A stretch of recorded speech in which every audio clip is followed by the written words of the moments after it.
This is Zombiepalooza Radio Live, and we are going to observe a minute of silence for those in Paris.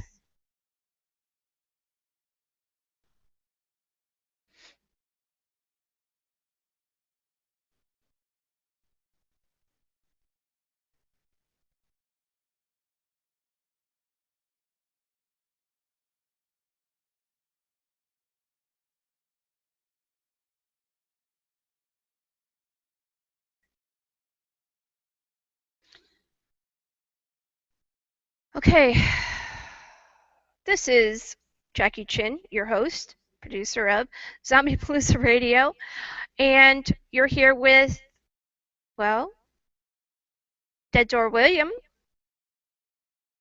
Good evening. Welcome, everyone. Good evening.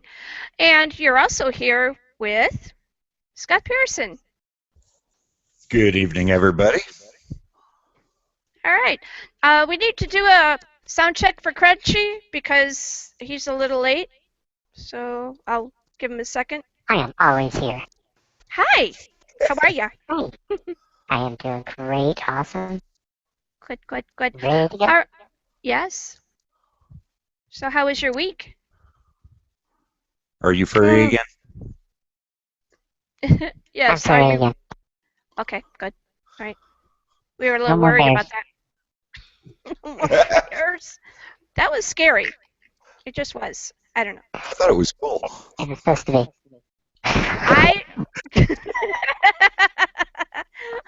That was the point, Jackie. Damn it! Can't you get your head around? Yeah. Scary. I thought it was cool. Scott's on your side. He's like, cool. Thank you, Scott. How much did he pay you to say that? He didn't pay me nothing. You gotta raise your rates. I paid him like 2 bags of nuts. I think that paid him off. That's cool. It's the only currency I have. It's pretty good though. I mean, you know, it works. It works here. Besides, you know, in zombie apocalypse, we're gonna probably need those nuts to eat and, you know, survive. Of course, you got to be careful around, you know, doing that because somebody might do who was that on The Walking Dead that ate the squirrel? That's Daryl. Oh. Yeah. Don't even say that name. I don't like Stay away from crossbows and, you know, arrows or anything that's got an O attached to it. If that's points from the back, you want to go the other way. Yeah. Run. I know, right? Because we don't need, you know, that. Yeah, So, Right here we have another installment of Tales of Apocalypse. we do. What did you think about last week's all animals kind of thing going on? Bipedals? I was good until the cat showed up on the screen. The cat. It was an issue. It's okay. I don't. It's in the book, not in real life. It's in the book and not in real life. So. Dead Door said, I think that he was going to pick up a copy of this. Or was it Scott?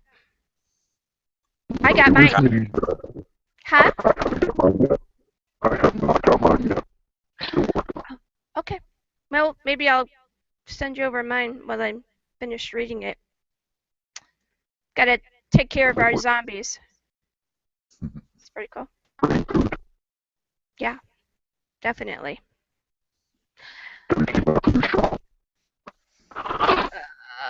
Yeah, well, you know. $1 from the sale of every copy of Tales of the Apocalypse is going to go to Pets for Vets. I So think that's cool. Yeah. They're up to, last time I checked to find out what the numbers were on the pre-sale, because this doesn't come out, I think, until the 20th of this month, 19th or the 20th. They had, I think, 94 pre-sales, which is pretty cool. We're going to try and see if we can get him up to 100 or, somewhere around there. Once I think it gets to that point, then it'll start picking up more. But Yeah, it'll pick up steam. it's really cool. Yeah, I enjoyed the context of this particular book. Last week, man, I was laughing, crying, laughing, very humbled by some of the ways that they put this story together. It's just a really great anthology. Even if you don't like Zombie so much, not all the stories are based on Zombie. Some of them are based on different kinds of worlds that the authors create beforehand. So this is like your sounds are kind of smooshed. Again. Poor dead door. Sorry.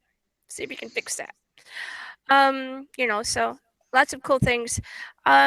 We were going to have Mr. John Prescott on first hour, but his little one contracted strep, and so in his place, we're going to have Forbes West, who is author of what?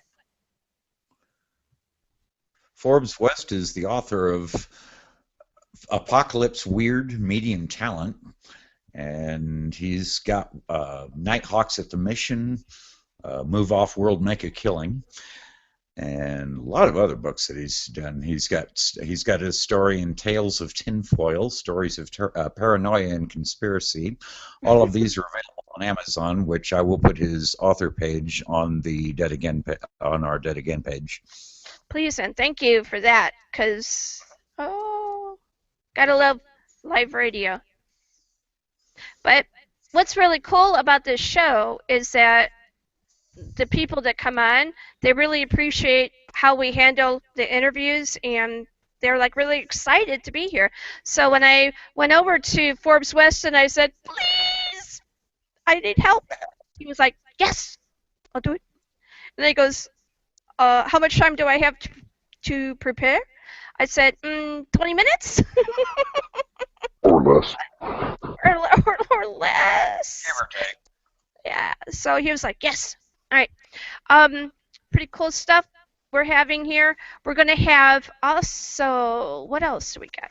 We've got some people that are representing military tonight, and that would be E.J. Smith, Advisory Military Family Advisory Network. It's MFAN, and that's going to be called... MFAN. What? MFAN. MFAN. MFAN. Yeah. Cool. I'm a fan. You're going to be a fan of it, too.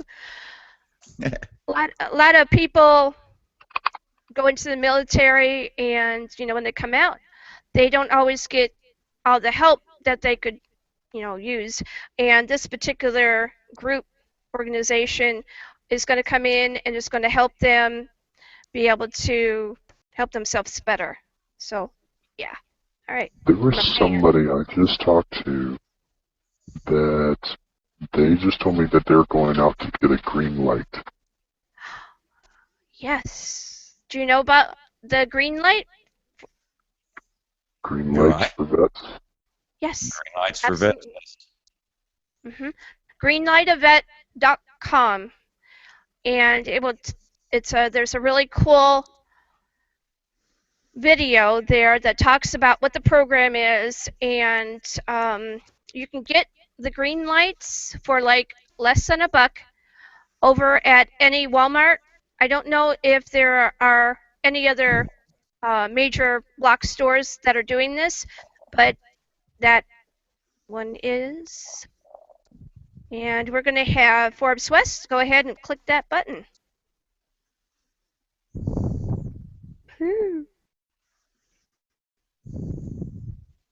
I just put his link for his Amazon author page up on the wall. All right, thank you. All right, let's see if we can get him over to where we are. And there's someone that's like got their mic too close to their nose. Oh, I'm your father. Tribute. Was that a baby Chewbacca? Yeah. Yeah. December 18th. Yeah. Do you see any more of those video trailers about it? No, just that one that the official trailer had come out. One me and you watched. Yeah. Me and Deirdre watched the trailer, and it was like, ooh, cool. I'd seen it like about 3 or 4 times because it kept hitting replay. And then I was like, hey, I know someone who might like this. And I shipped it over to Deirdre, and I'm like, have you seen this? And he goes, not yet. No. So it was cool watching with you for the first time, and I'm like, yeah, that and that. Over You there. ever seen a zombie get goosebumps? A zombie get what? Goosebumps. Fist bump? Goosebumps. It was a weird thing. Goosebumps. Goosebumps. I've That's- seen zombies get fist bumps before. There you go. That's- But I haven't seen them get goosebumps. That's pretty cool. All right, I got to see where Forbes is because I sent Mr. him. George, come down to the room, please. Ah, I know, right?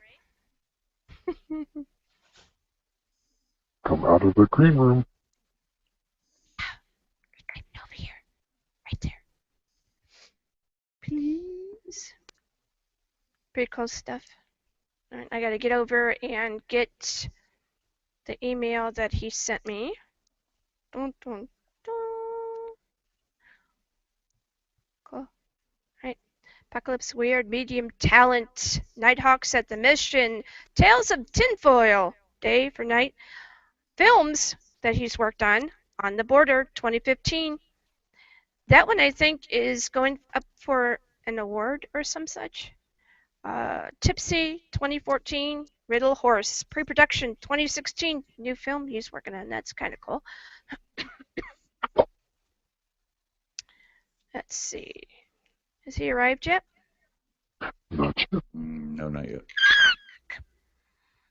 All right. Pull up what you got on. Oh, Good wow. evening, Mr. Forbes. Hello. Hi. How are ya? I'm fine. How are you guys doing this evening? How's everyone over at Zombiepalooza? Doing all right. Dead. Good. Yeah, I know. That's a sad thing. Normal.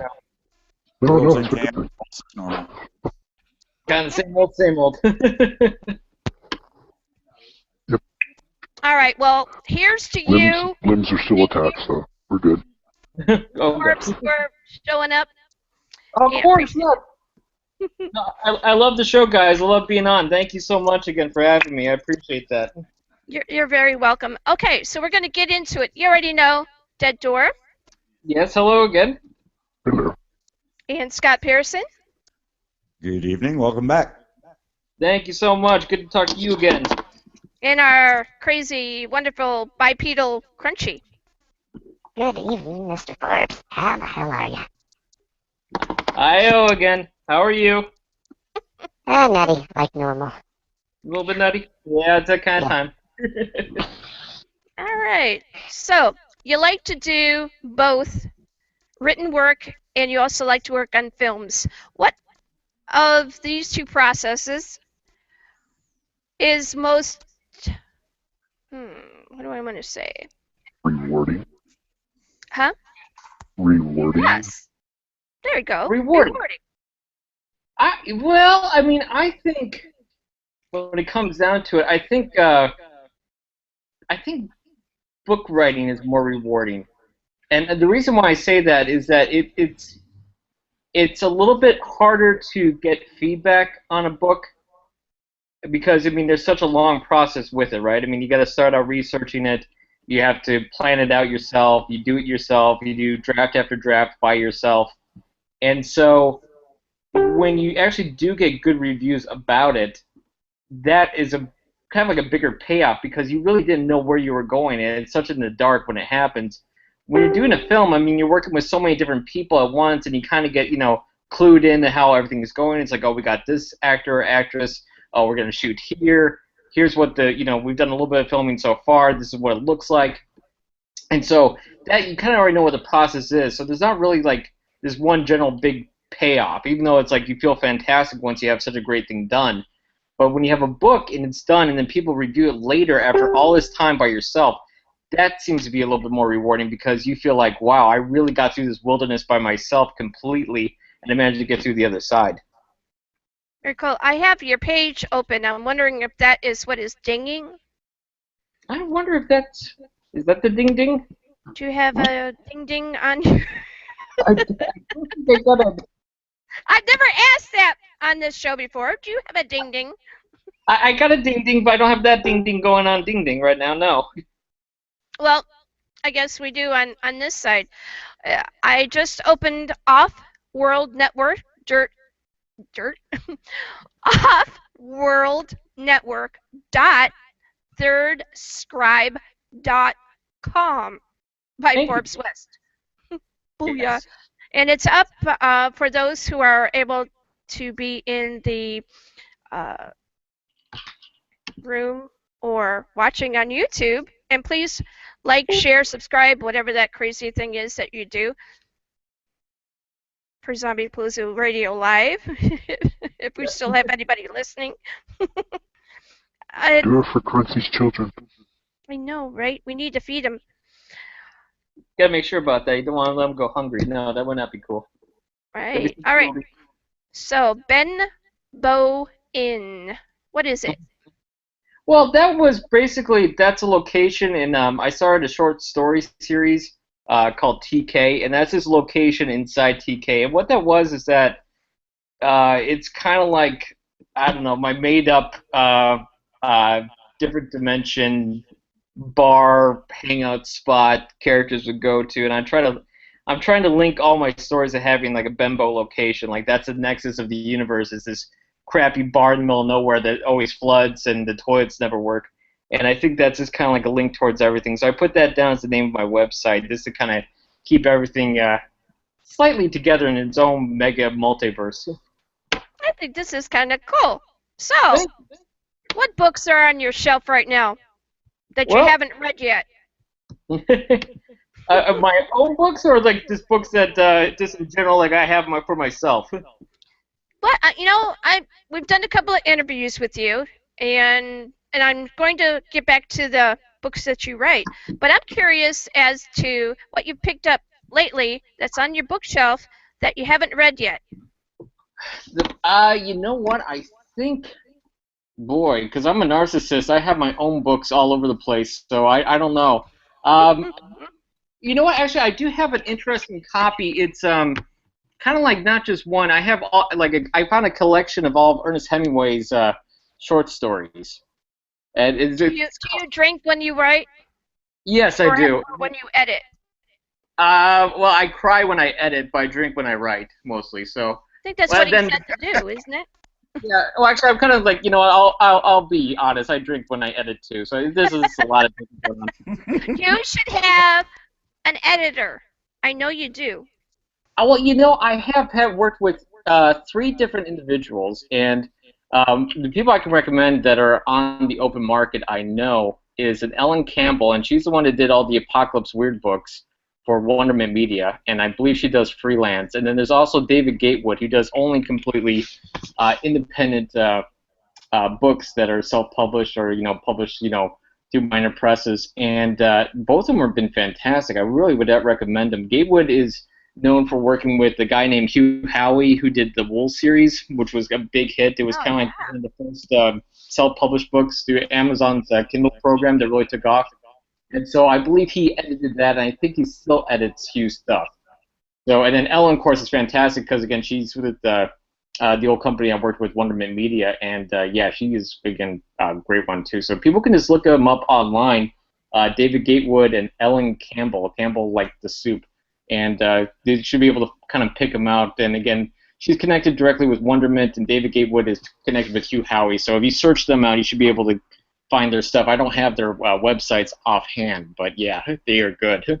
Extremely good. They can do all crap. All right. So if you got thrown into your Apocalypse Weird Medium Talent series, what would be the first place you would go to get a drink of clean water? First place I go to get a drink of clean water. Well, I'm lucky because I didn't blow up my universe so badly in Medium Talent. So I set it out in Key West. So there's a place in there we're called Skipper Marco's, which is a bar on Duval Street in Key West, and I'm pretty sure they would serve you a water along with a lot of other stuff too. So Skipper Marco's is good, and also if you really, it's not too much between the lines. That's basically Captain Tony's in Key West, which is a real spot. So I don't think they would care, but that's a cool place, and that was Skipper Marco's was based on Captain Tony's, and that's an excellent place to get something more than just a drink of water. Do you see what he just did here? What he just did was take something he's extremely familiar with, give it a little bit of a twist and maybe a slice of lime, and put it in his Apocalypse Weird Medium Talent series. A couple of things that does.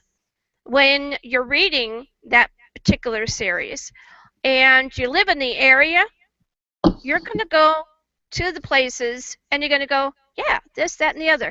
Especially if the characters go inside and they have a look around, they have something to eat or they have something to drink, and or they want to watch the talent that's walking around, free show, and get a feel of what that character was going through. That's cool. That's marketing, but that's really a talent for being able to place in a book so that somebody would want to go and see that. So, question to you. Have there been anybody or anybody's who have had that experience when they read it, they go, that sounds familiar, and I'm going to go?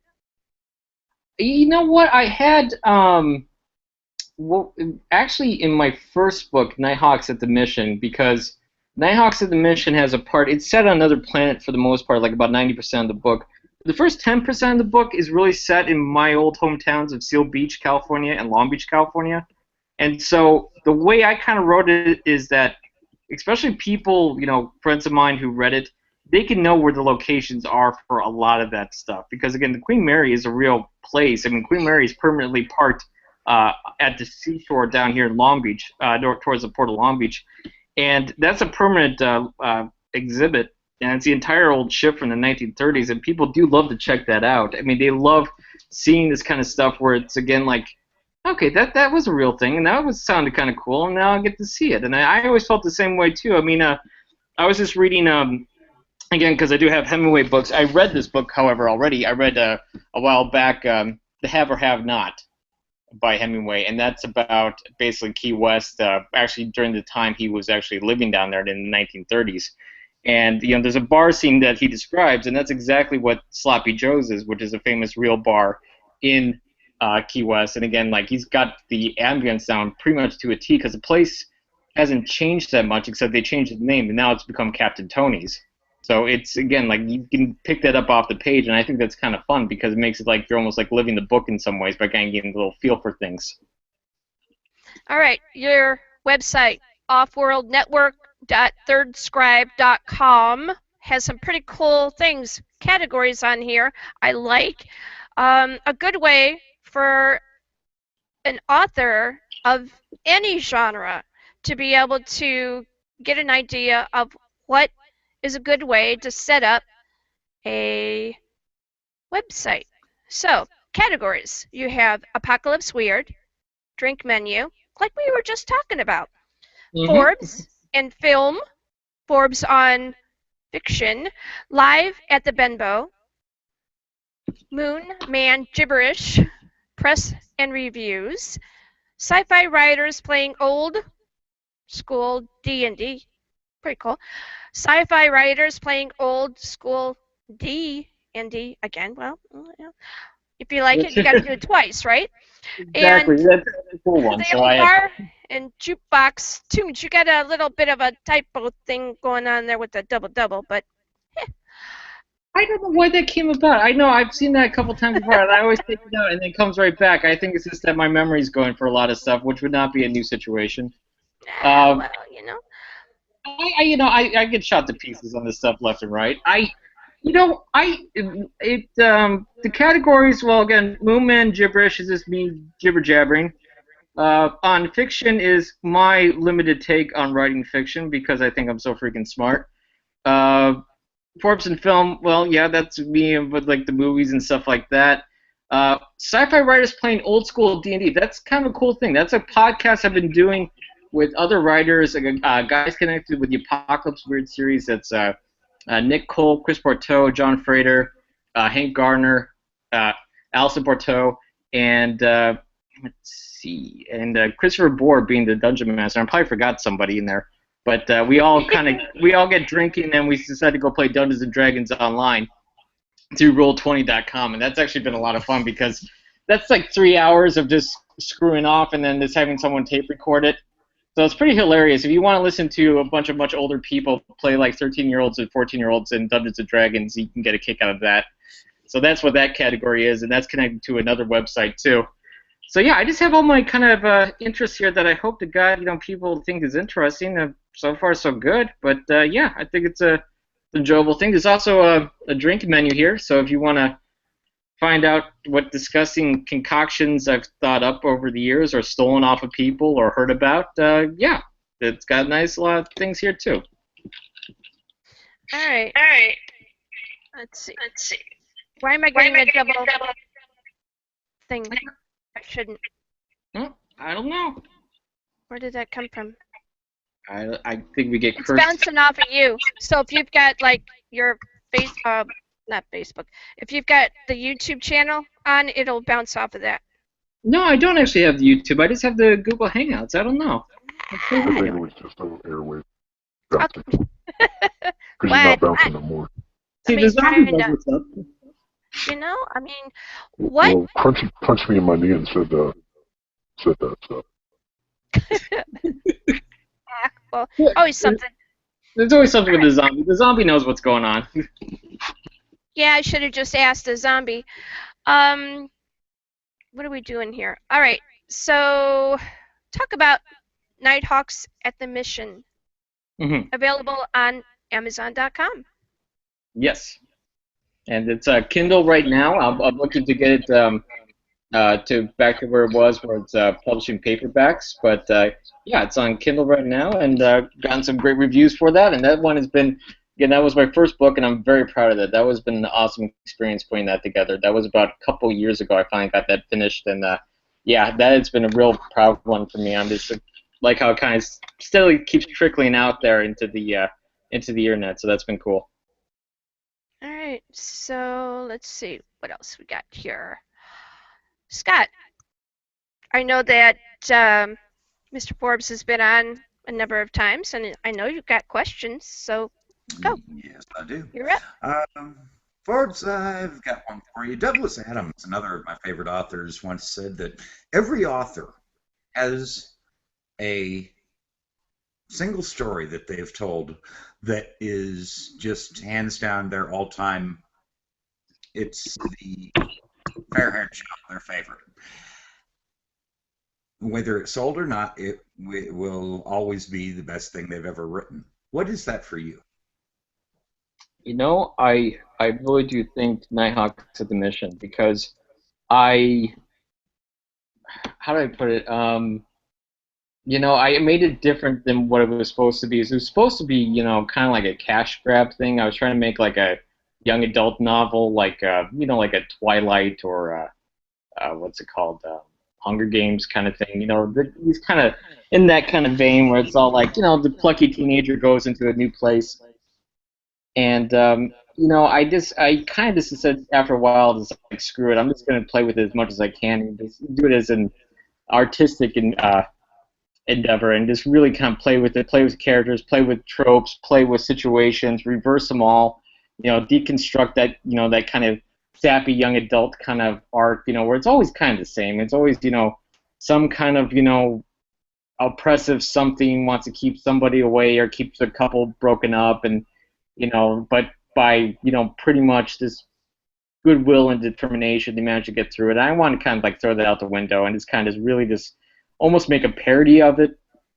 without actually, making this like something goofy. I just made it something where it's like a dark, ultra satire in a way. And so I'm very proud of Nighthawk's Submission for doing that, because I think I managed to accomplish that. I managed to really put out a product that people think was funny, people think was interesting, people think that it kind of like made them look at things in a different way. And I really, tried to like showcase something that I don't think people have seen before with that kind of genre. I mean, like the closest way I can describe it is, Clint Eastwood came out with the movie Unforgiven back in '92, and it was a Western.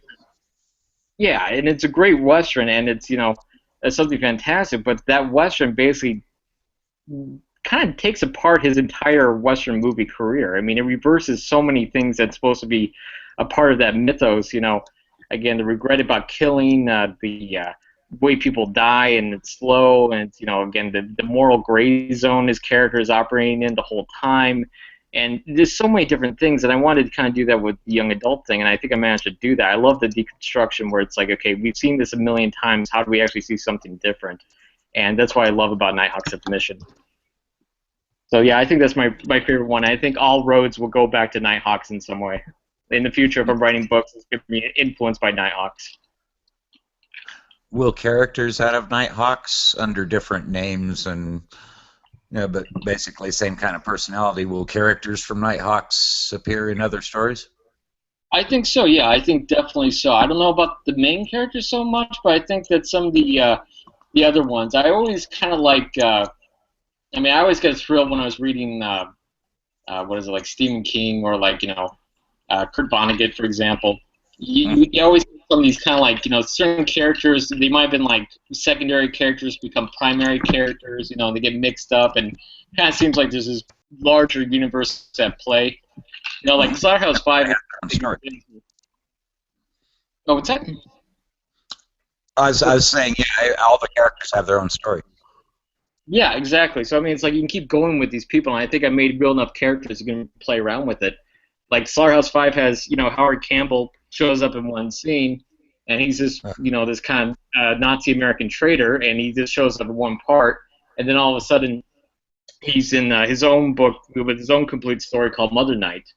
And I think that when you see that kind of stuff, it's like, okay, that makes it interesting. You created such a foundation in one book that you can keep, kind of taking it apart and reusing the bricks in another one.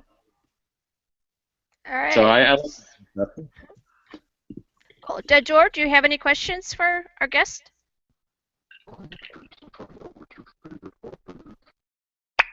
I think you said you wanted to find out whom your favorite author is.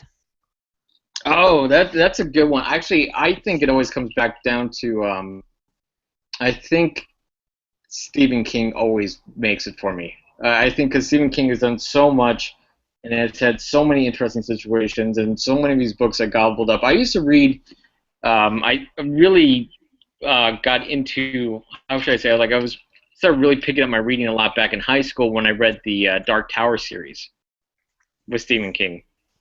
And that was awesome. That was, again, the gunslinger, and that was about like this whole strange, surreal other world. And Stephen King's books, I started with the Dark Tower, and then I just started just eating up everything he ever wrote, pretty much. I think the only thing I didn't read was Cujo, because I still don't know if I really want to read Cujo. But yeah, I really did pick up on a lot of that stuff. And Stephen King, again, I think he's just a genius for a lot of things. I think he can write, pure dramas like, the novella Shawshank Redemption. He can write, science fiction even. He wrote The Running Man, which is such a shame because the movie, screws up that book so terribly. The Arnold Schwarzenegger, crap fest of Arnold just running around, killing people with one-liners. But the book was so completely, like a great example of like dystopian fiction, and it was such a kind of eerie one too, because the book has elements of stuff that we're dealing with nowadays, and it was written back in like the 80s. It was all about reality television, this whole huge income gap between rich and poor. Police brutality is a big part of it. terrorism, again, celebrity, all this kind of things that he stuffed into the Running Man that they didn't get into the movie. And I think it's one of the best science fiction novels ever written. And I think so. Stephen King, I think, is pretty much the king, for lack of a better term, king of everything when it comes to writing. We're going to move over to another universe you have created, and I'm going to read a little passage and then ask you a question. Sure. In today's universe, the Oberon is the last place a settler from the USA can find the American dream alive and well. Thousands of settlers have come to live in this mysterious land on another world, accessed only by an energy portal in the South Pacific. Once upon a time in Temecula. Go. Okay, so Temecula, the Once Upon a Time, and that's part of the TK series, which I mentioned before. That's a short story series I've been starting out with, and that one is set in the same setting as Nighthawks at the Mission. It's the same exact world. It's the Oberon, which is this weird other planet, other country that we have access to in the South Pacific twice a year when a portal opens.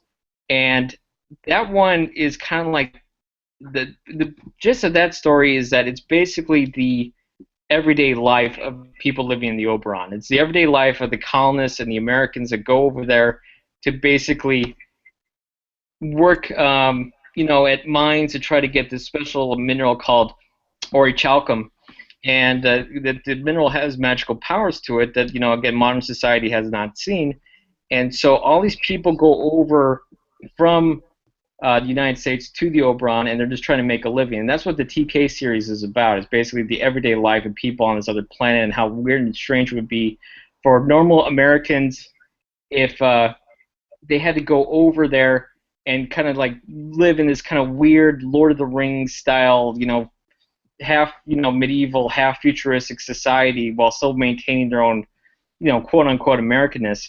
And again, same world as Nighthawks, but again, Nighthawks is more of the epic, more of like the grand sweep of like the fate of the universe kind of stuff. And this is about what happens is like the normal people working out in this strange new world where again there's a lot of money to be had, but there's a lot of danger to be had at the same time, and what that does to people's minds and psyches and spiritual outlook or anything you want to call that. And so they're basically connected. They're basically kissing cousins to each other. Very cool. Very cool. DD, you got another question for him? I actually do. Do you like the sci-fi better, or do you like apocalyptic fiction better? I think the sci-fi I like better because I really enjoyed the world building with Nighthawks at the Mission. Because you had this, I created this whole new society, this whole new planet, this whole new, issues, cultures, aliens, all this kind of stuff. So I had so much room just to have fun and creativity-wise. I did that. I think with apocalyptic fiction, there's a little bit more of a restriction, not by much, but it's like, you have to have like, it's, everything's falling down, everything's not working, everything's falling apart. There's more of a negative outlook on things the entire time. And so I think sci-fi is a little bit better because I have a little bit more fun with the creativity. But of course, blowing up stuff, getting people killed, monsters running about, that's a lot of fun too. There's a number of different things that you have to do to be able to create this world building, though. It's not just like, well, I'm going to take a little bit of this and a little bit of that and throw it together. You do have to monitor the different kind of elements that you bring to the world building, and then on top of that, your characters have to be checked in line so that they resonate with what's going on in the world. Yeah, it's just you kind of have to give yourself like a rule set almost about how certain things are. Also, it does it'll spin off into nonsense. You can't have certain again like magic, using magic, high tech, sci-fi kind of stuff. You kind of have to have an understanding of how this is supposed to work, and you gotta give it a little bit of, again, some grounding. I can't just have just random events happen because I think readers would be turned off, and I'll forget what I meant by certain things, and everything's supposed to have a meaning, so, you know, you get confused in yourself. So I always gave myself this a rule set about how these people would react to certain things, and also how these things would actually come about. You know, for example, a big part of Nighthawks of the Mission is that it's about orichalcum, which is, again, considered like this, you know, special mineral that people can use to exhibit magical powers with themselves. Like, you know, they can lift things with their mind if they have the mineral near them, or they can set fires, or they can control the weather. Right. And all this kind of stuff. And so I had to understand like exactly like how far that was going to go, because otherwise you can just get into really this goofy territory, just like throwing out random stuff. And I think it just detracts from the story, because even though magic obviously isn't real, you want to have like some feeling of creepiness that like, oh, this is kind of like a real environment. That stuff does happen here. So I think that's important. I'm sorry. That's okay. Keep going. No, I'm all done. I ramble a lot. Don't worry. Me too. And sometimes I step on people. I'm sorry. I don't mean to do that. No, All right. no worries. On the Border, 2015. Talk about this film. Now, this is great. This is a Western film I did with my wife as co-producer, and then also I co-wrote with the director, Guillermo Polo. And he does his stuff. He has his own production company, Taranga Films. You can look up. And it's Guillermo Polo, polo like water polo. And it was a really cool experience, because me and Guillermo one day sat down and talked to each other. We were working on this other short film called Tipsy, and he was a cameraman at the time. And we just kind of loved the old spaghetti, you know, hard westerns, you know, like the Clint Eastwood types, you know, like the, not the John Wayne kind of goofy 50s ones, but like the darker, you know, more edgy ones. Mm-hmm. And so we decided that we should just do it together and just do our own film. So we sat down, talked about it, we wrote it out, we figured out how to do it, and we shot the film in Joshua Tree National Park. And we also shot it outside this movie ranch called Whitehorse, which is in Landers, California, which is a town right next to Joshua Tree, California.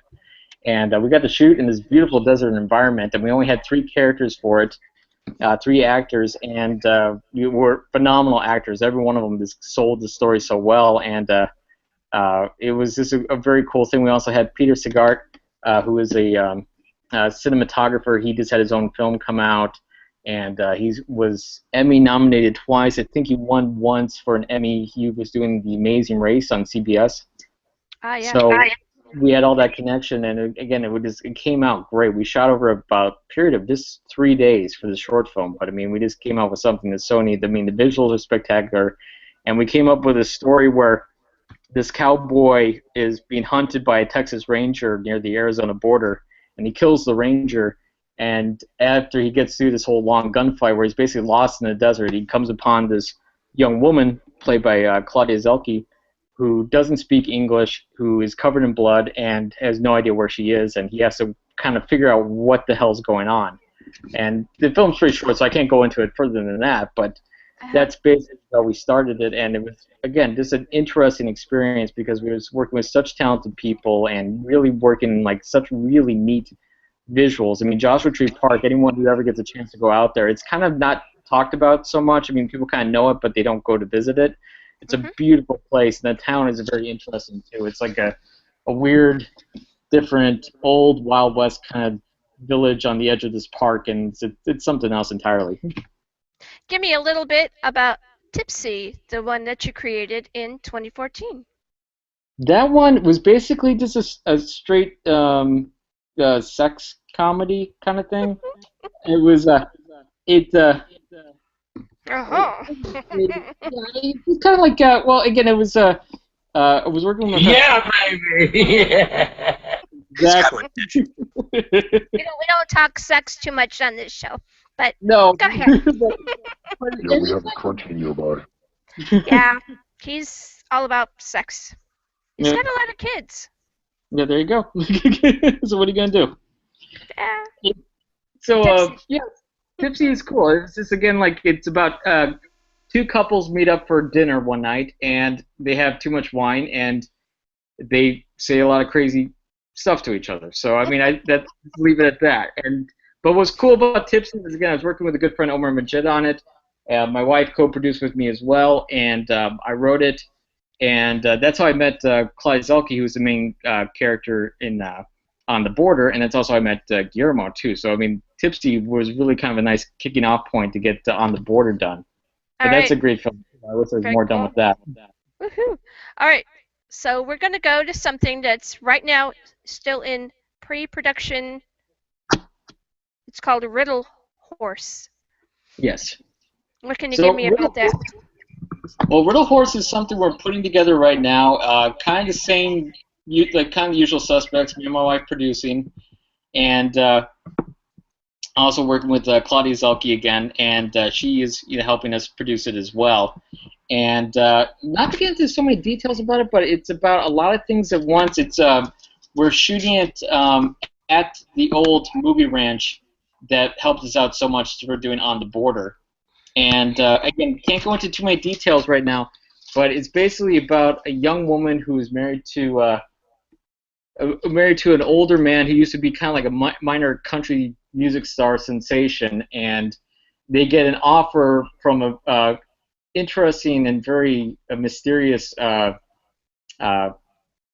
pastor, preacher, reverend, whatever you want to call him, to basically buy their land, and they refuse, and some very interesting stuff happens after that. All right. And we're going to be, actually, I'll be announcing more about that stuff pretty soon in the next few weeks. I'm actually going to try to start a Kickstarter campaign on that as well. Okay. So we can get a little bit extra money to do that, so I'll let you guys know. All right. So we've talked about your films and your books. One of the things that we haven't talked too much about is the ability to take ideas and put them into a screenplay, because writing a screenplay is a lot different than writing a manual or a manuscript, I should say, for a book.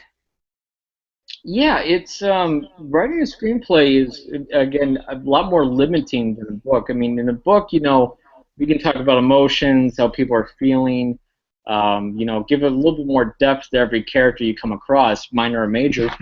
But with the screenplay itself, you really have to shorthand everything, so to speak. You have to really kind of showcase visually, reactions or how people talk.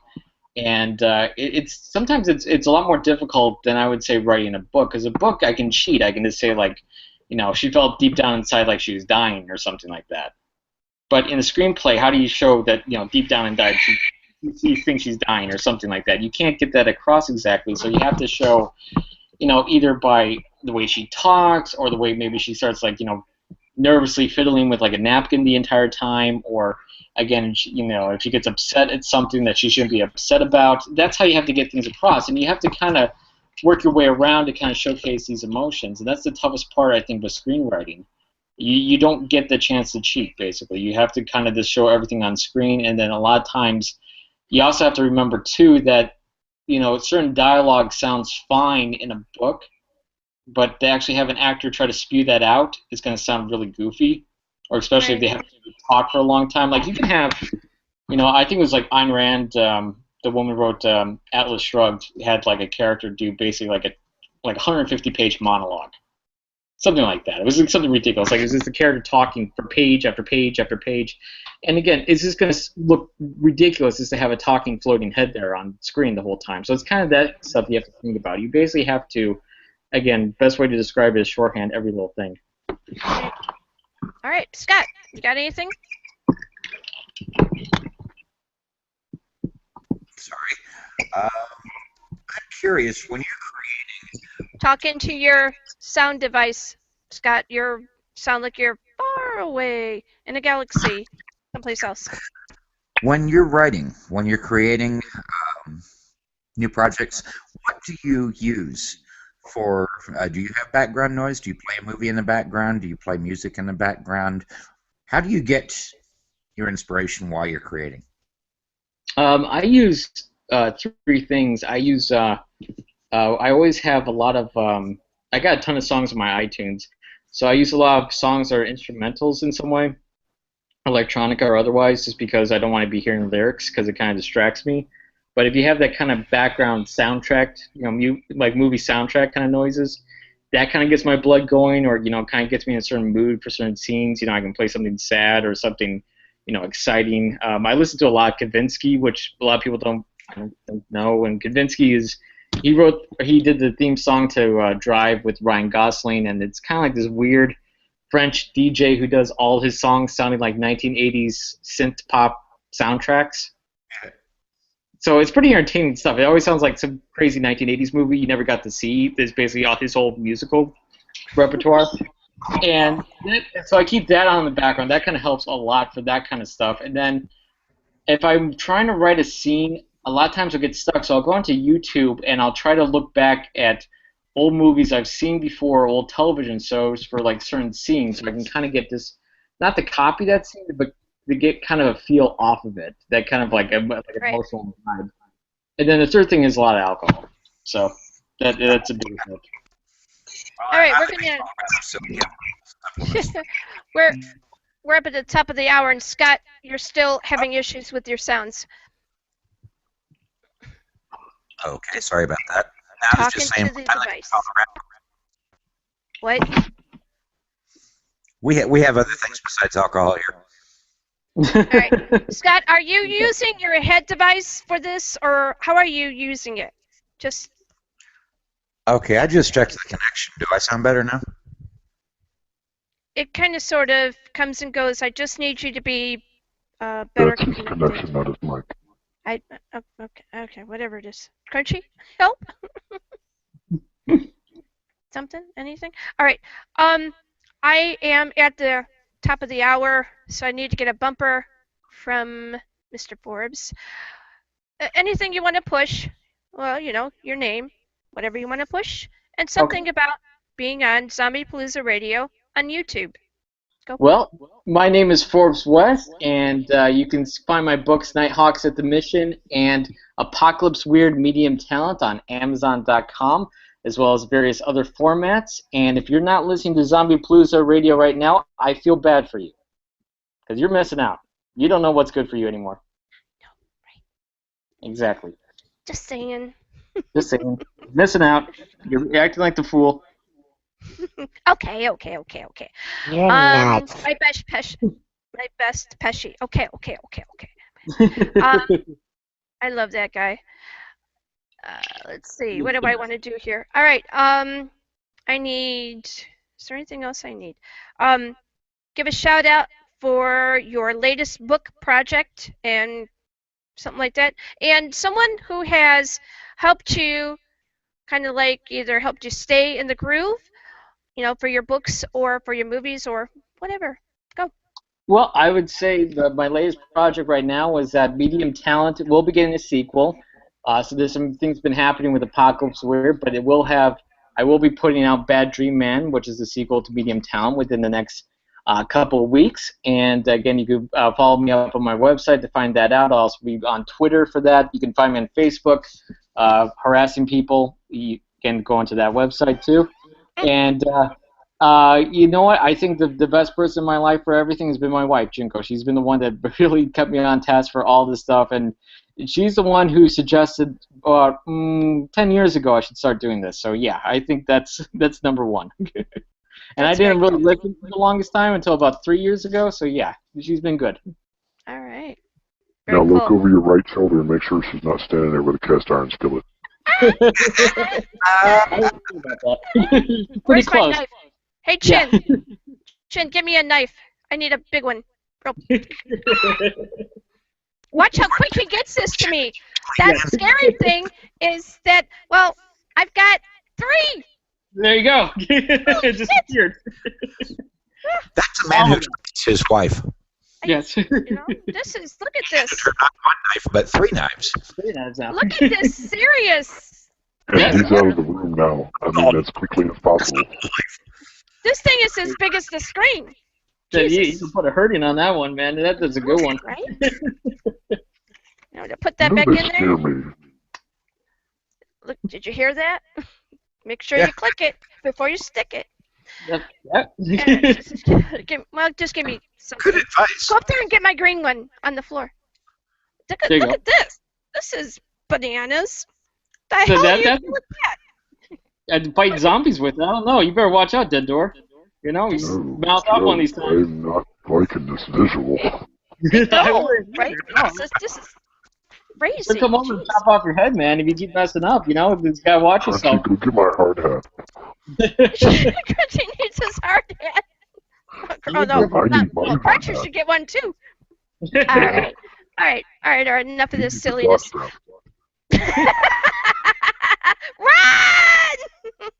All right, we gotta go because right now we gotta be bringing in round 2 of Tales of the Apocalypse, and thank you.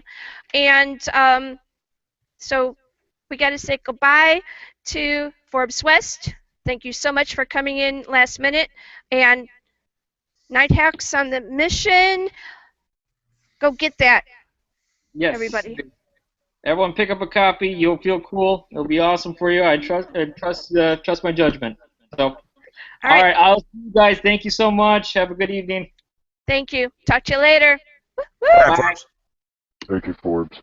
He's just a cool guy. Yeah, he is. All right. So we're gonna bring in Chris Pourteau, and he can click that button, which is not really what I wrote, but yeah, no, I'm having problems typing today. Well, there's that, but my hands are kind of like giving me issue. Dun, dun, dun. Okay. Oh God, there's that. All right. Is he in? Not yet. Well, that was a different one from earlier. I don't even remember what that was. It was like bit of. No, that wasn't it. All right, Chris, go ahead and click that button. Sometime today. Hit the button. Click the link. Now. Hit the button. Smash on the red button or something. What was that earlier, Crunchy?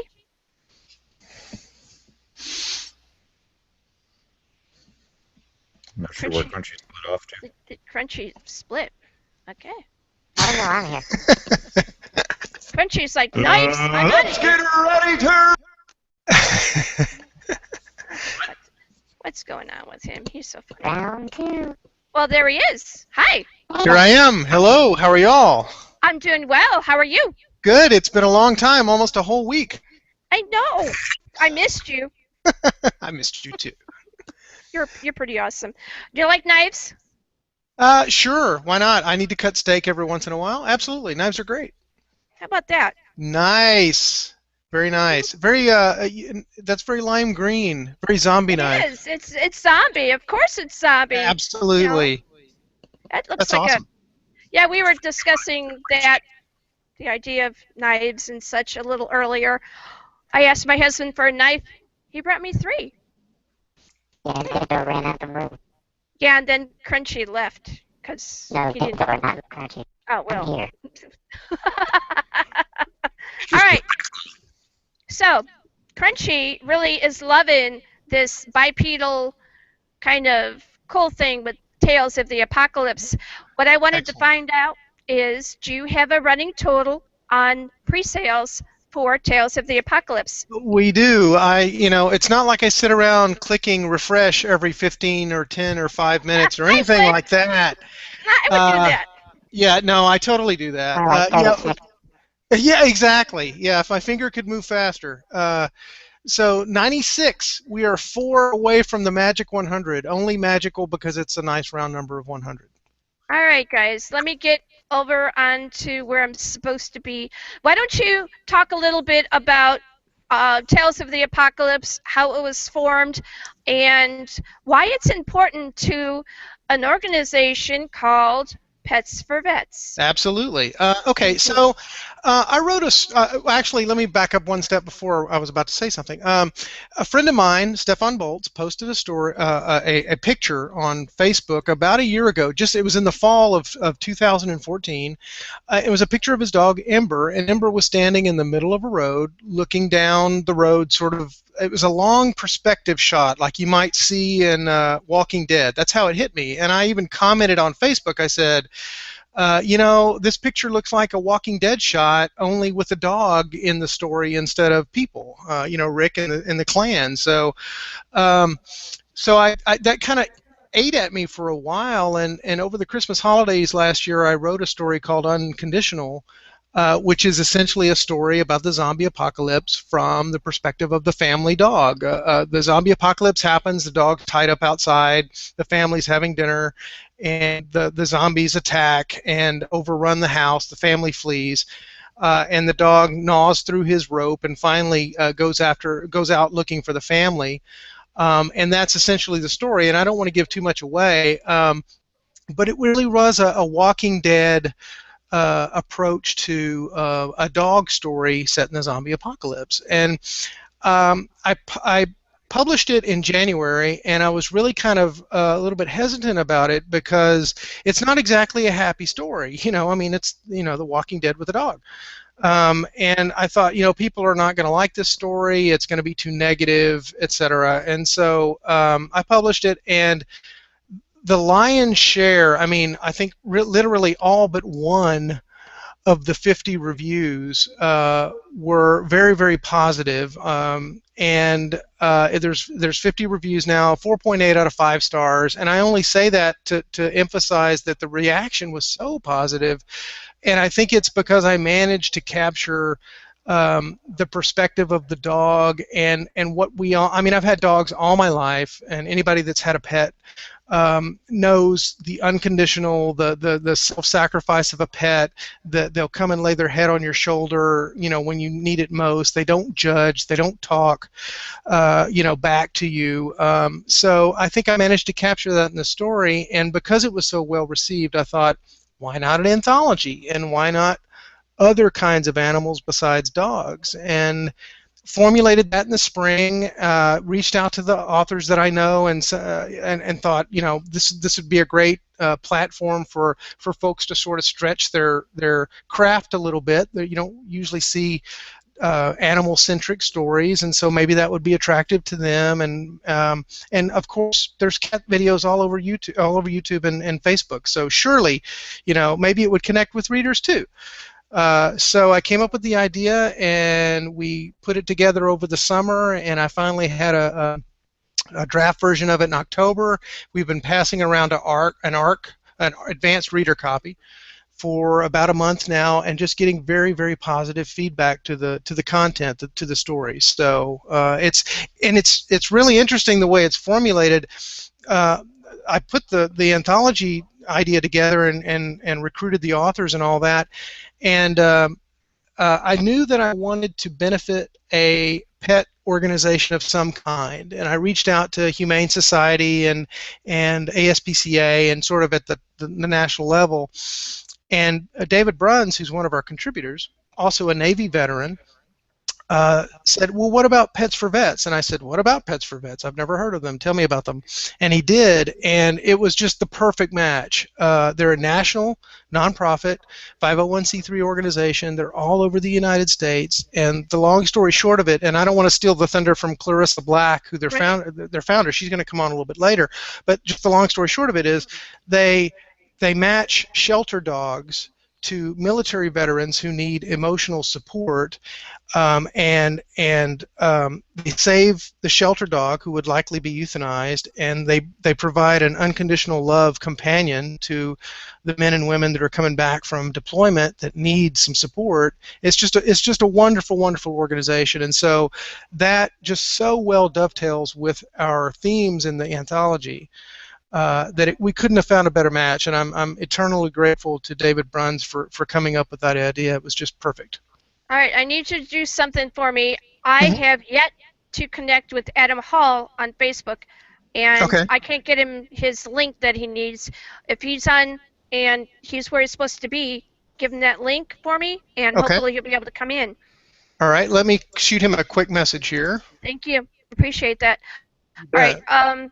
Do you need me to send you the link again?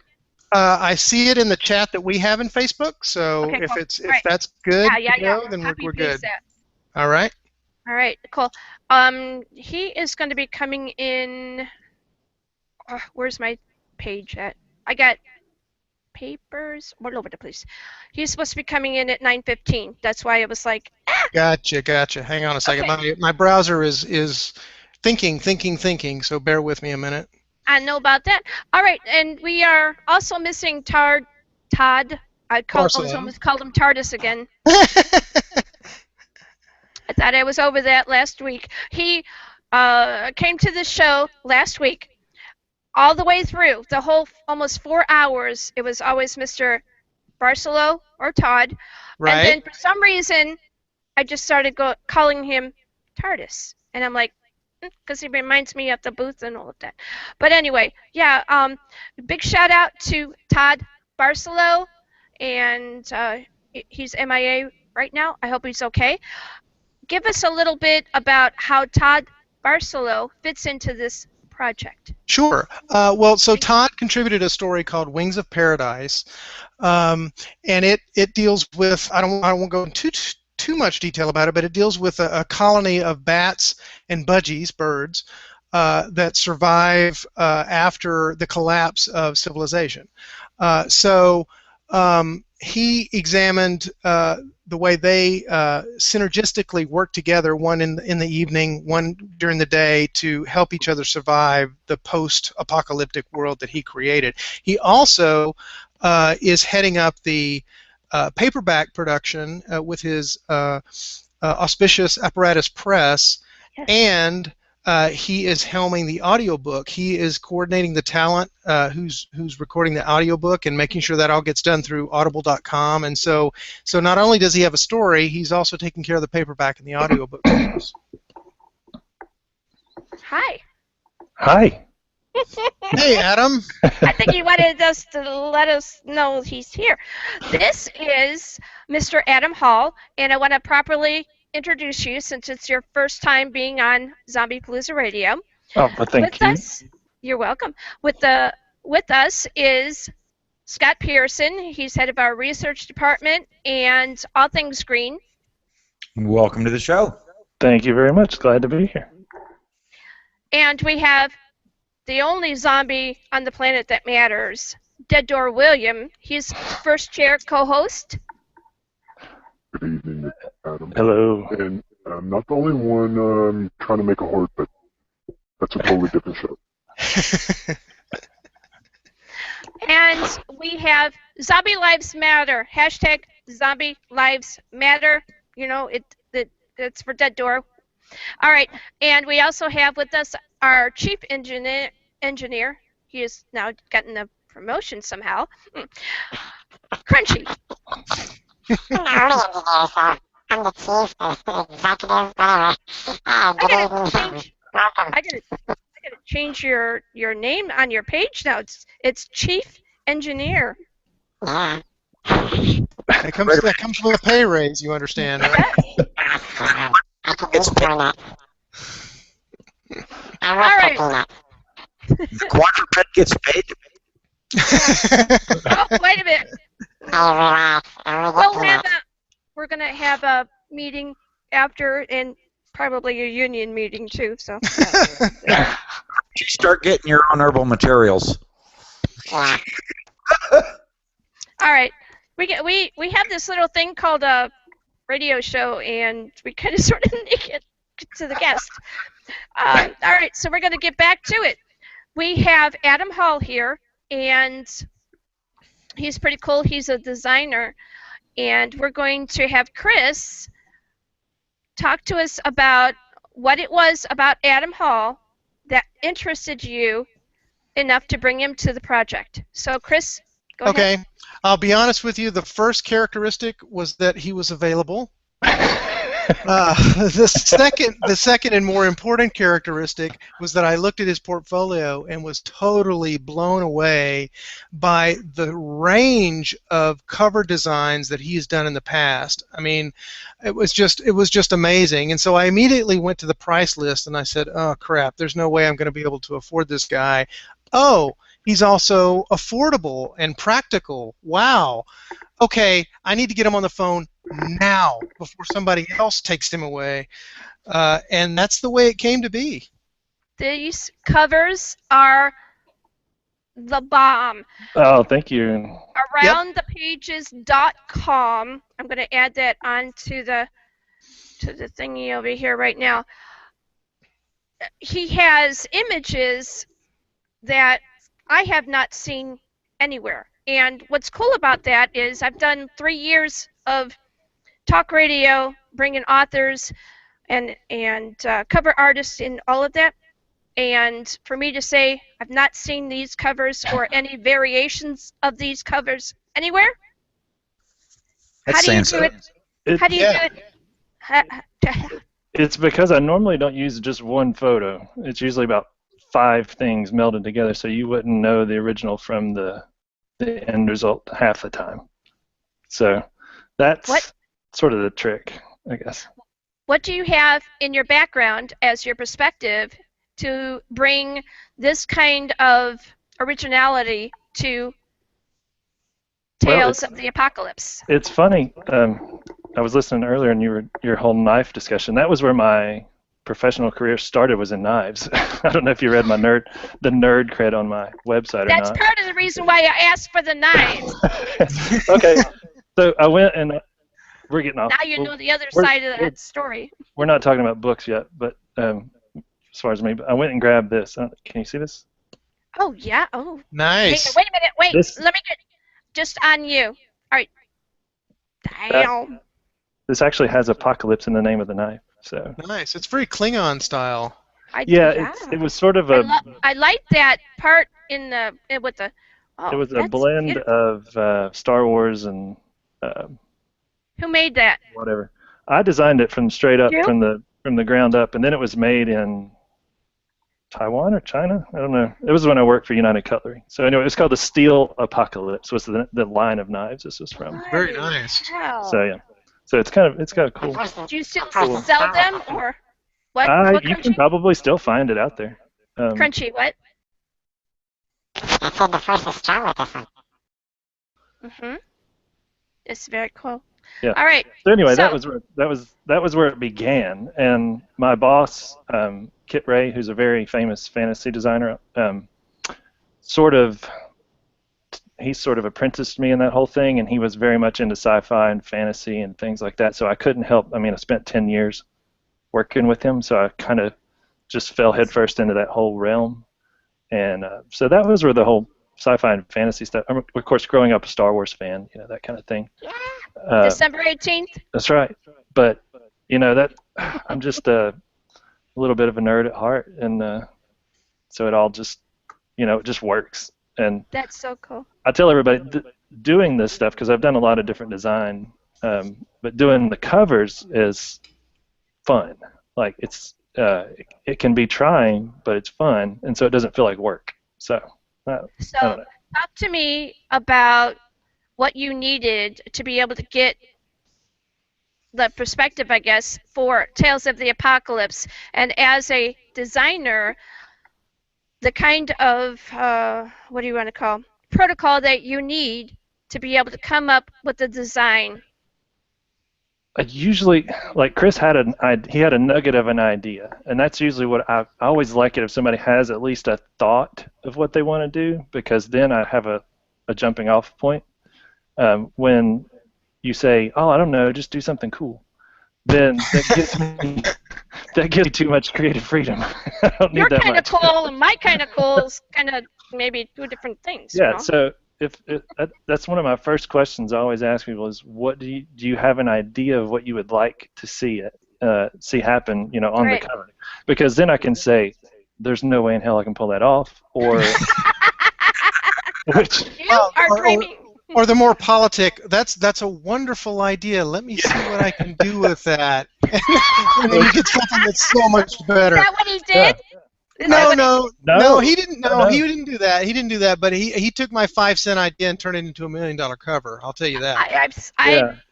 I have seen the cover. The cover. Did you see the paperback cover yet? Yes, I showed her that. Because that was where it really like. Oh, I liked the ebook, but the paperback, when I finished it the other day, I was like, yeah. I saw it. I saw that. There's times when I give myself a pat on the back. I'm like, Wow. As well you should. Yeah, absolutely. I was definitely, and I've seen a lot of apocalyptic covers. There are some covers that have that minuet of what's going to happen in the book feeling, Yeah. and then there's those that are kind of they don't they're flat. But that one, Right. Tales of the Apocalypse, the book cover it's amazing. It really is. Yeah. And I am quite proud was of it. So. I was touched by the detail. The coloring of it was, what do I want to say? It looks like you could walk into it. Yeah. Yeah. So you can feel the nastiness of the whole situation. Yeah, see, what I think he accomplished with it, my day job, I work with graphic artists all the time, and often we have to make a choice between iconic or, sort of literal.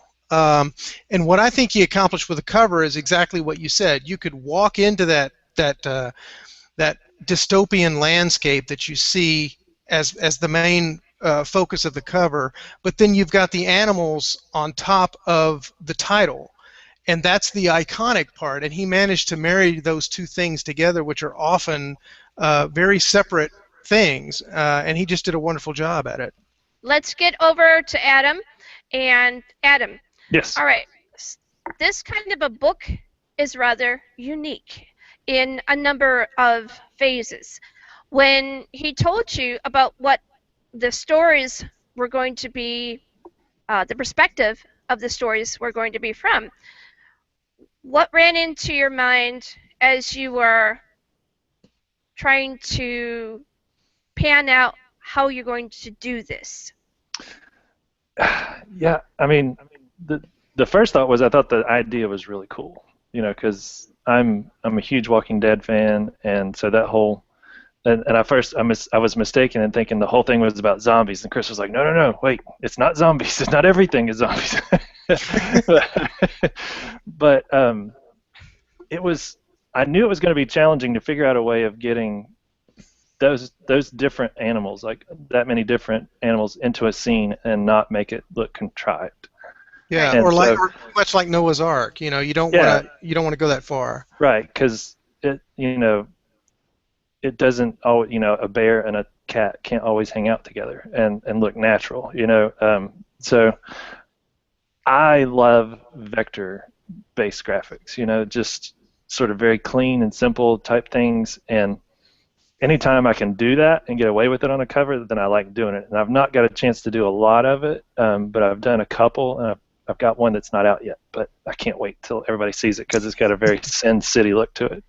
But so I was like, if I can pull this off with vectors and photorealistic, then that would be the blend of both things that I love, So that was what I shot for, and I took Chris's idea and how about this, and he liked it. So yeah, knocked it out of the park on the first try. I mean, there wasn't any back and forth. There wasn't any little this, little to the left, little to the right. It was out of the park the first time. Yeah, I got lucky with it, because it's not always that easy. And I do get lucky a lot with my original ideas, which is why I don't do like. We call that skill, man. It's not luck. I don't like doing a ton of concepts because it takes me so long to come up with an idea that I think's good. So I just try and kill it on the first shot. And if I don't, then I'll go back to the drawing board and I'll say, okay, fine. I'm in that situation right now with a book where I'm like, I just keep trying and it's not hitting, and I'm like, oh crap, okay, I'll start back over. So that's just my philosophy. I got distracted, but I do have that link up now for your Facebook page. You should be able to see it up there. Yeah, everybody go like that Facebook page. I'm closing in on right? 100. I'm like at 84. I'm like, come on. All right. So okay. I need you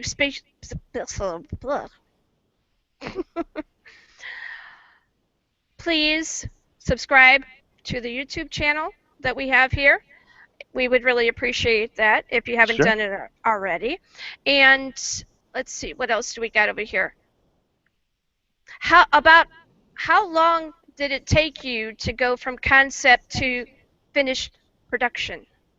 Let's see. Post-production. We just finished today. No, I'm just kidding. No, yeah, no. The original idea. Gosh, maybe Chris can answer that better than I can. It seemed like it was pretty quick. Yeah, I mean, I can't speak to how long it took him to develop it, but I mean, I think within a week of me like making contact and saying, "Here's what my concept is," you know, make it better, and then he had a comp ready to go. I mean, it was within a week. Yeah, but it didn't take him 40 hours. But I mean, it was within a week of talking to me. Yeah, I think that was about it. It was like we had a phone conversation and sort of discussed everything, and then and a lot of times what happens is once I get started on something, if it gets in my brain and I can't get it out, then, you know, like if I just can't sleep, then I work even harder to try and get it done because I just want to see what it's going to look like. Yeah. And, well, I tell you what, this cover is amazing, but also that he is part of this project, which is going to help support Pets for Vets. So every dollar that goes, well, every book sale that goes, $1 of that goes to Pets for Vets, and it helps. What does it help again, Chris? How does it help? What they do is they match shelter animals with military veterans that have emotional issues like PTSD, and they can actually train the animals to respond to the veterans before they actually have a problem. And it calms the veterans down, and they have this you know, unconditional love companion right next to them. So that's their main mission. Absolutely. Also, we need to give a shout out for Todd Barselow one more time because he placed Tales of the Apocalypse on Anne Rice's Facebook page. Yes, absolutely. Over 1 million people saw that post, and we're just thrilled. And also because he also mentioned where you guys can be heard and also left the link for last week's show. Thank you very much, Anne Rice and Todd. I'm trying to do it again, TARDIS. Todd Barselow for doing that wonderful thing for us. All right, Adam. Yes. I would like you to give a shout out, kind of like a bumper for what you do and where people can be, well, where I can't do this. Blah. Your name, a .com, someplace you want to push, and something about being on Zombiepalooza Radio on YouTube. Okay. So, as per instructions, my name is Adam Hall. You can find my website at aroundthepages.com. You can also search that on Facebook and find it there.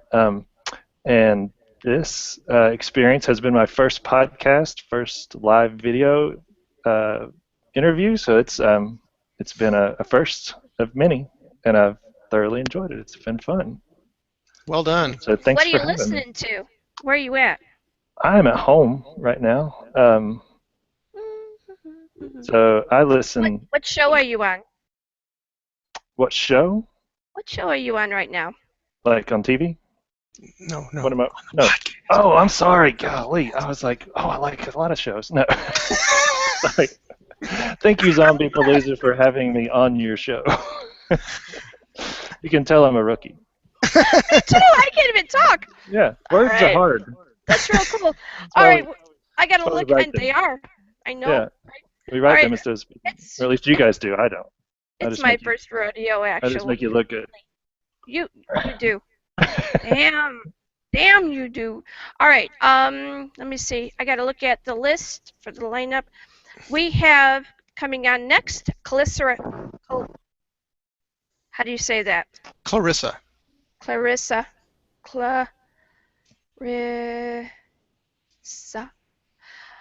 Okay, we have Clarissa Black from Pets for Vets, and we need you, please, Chris, to send her a link, so hopefully we can bring her over. Okay. And Adam, if you feel like chilling for a little bit, you're welcome. Or if we have to say goodbye to you, just let us know. No, I'll stay on at least for the next For a few little minutes. Yeah, yeah. Jackie, let me ask you, can I just send her the same link I sent to Adam? You can do that. Okay. Hey, oh, that's Todd. Oh, interesting. And I hope that Todd is able to show up and that he's okay. Yeah, I haven't heard anything from him, which is very unusual, so I'm a little bit concerned do you have his about phone that. number?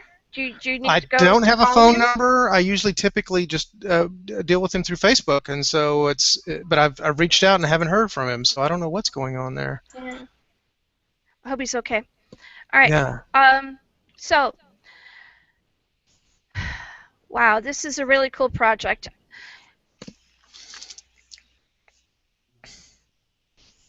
All right, so we're gonna go. What are we gonna do here? Scott, what do you think about this project? You got to see this cover. I might show you a copy of it after show. It's amazing. I would love to check it out.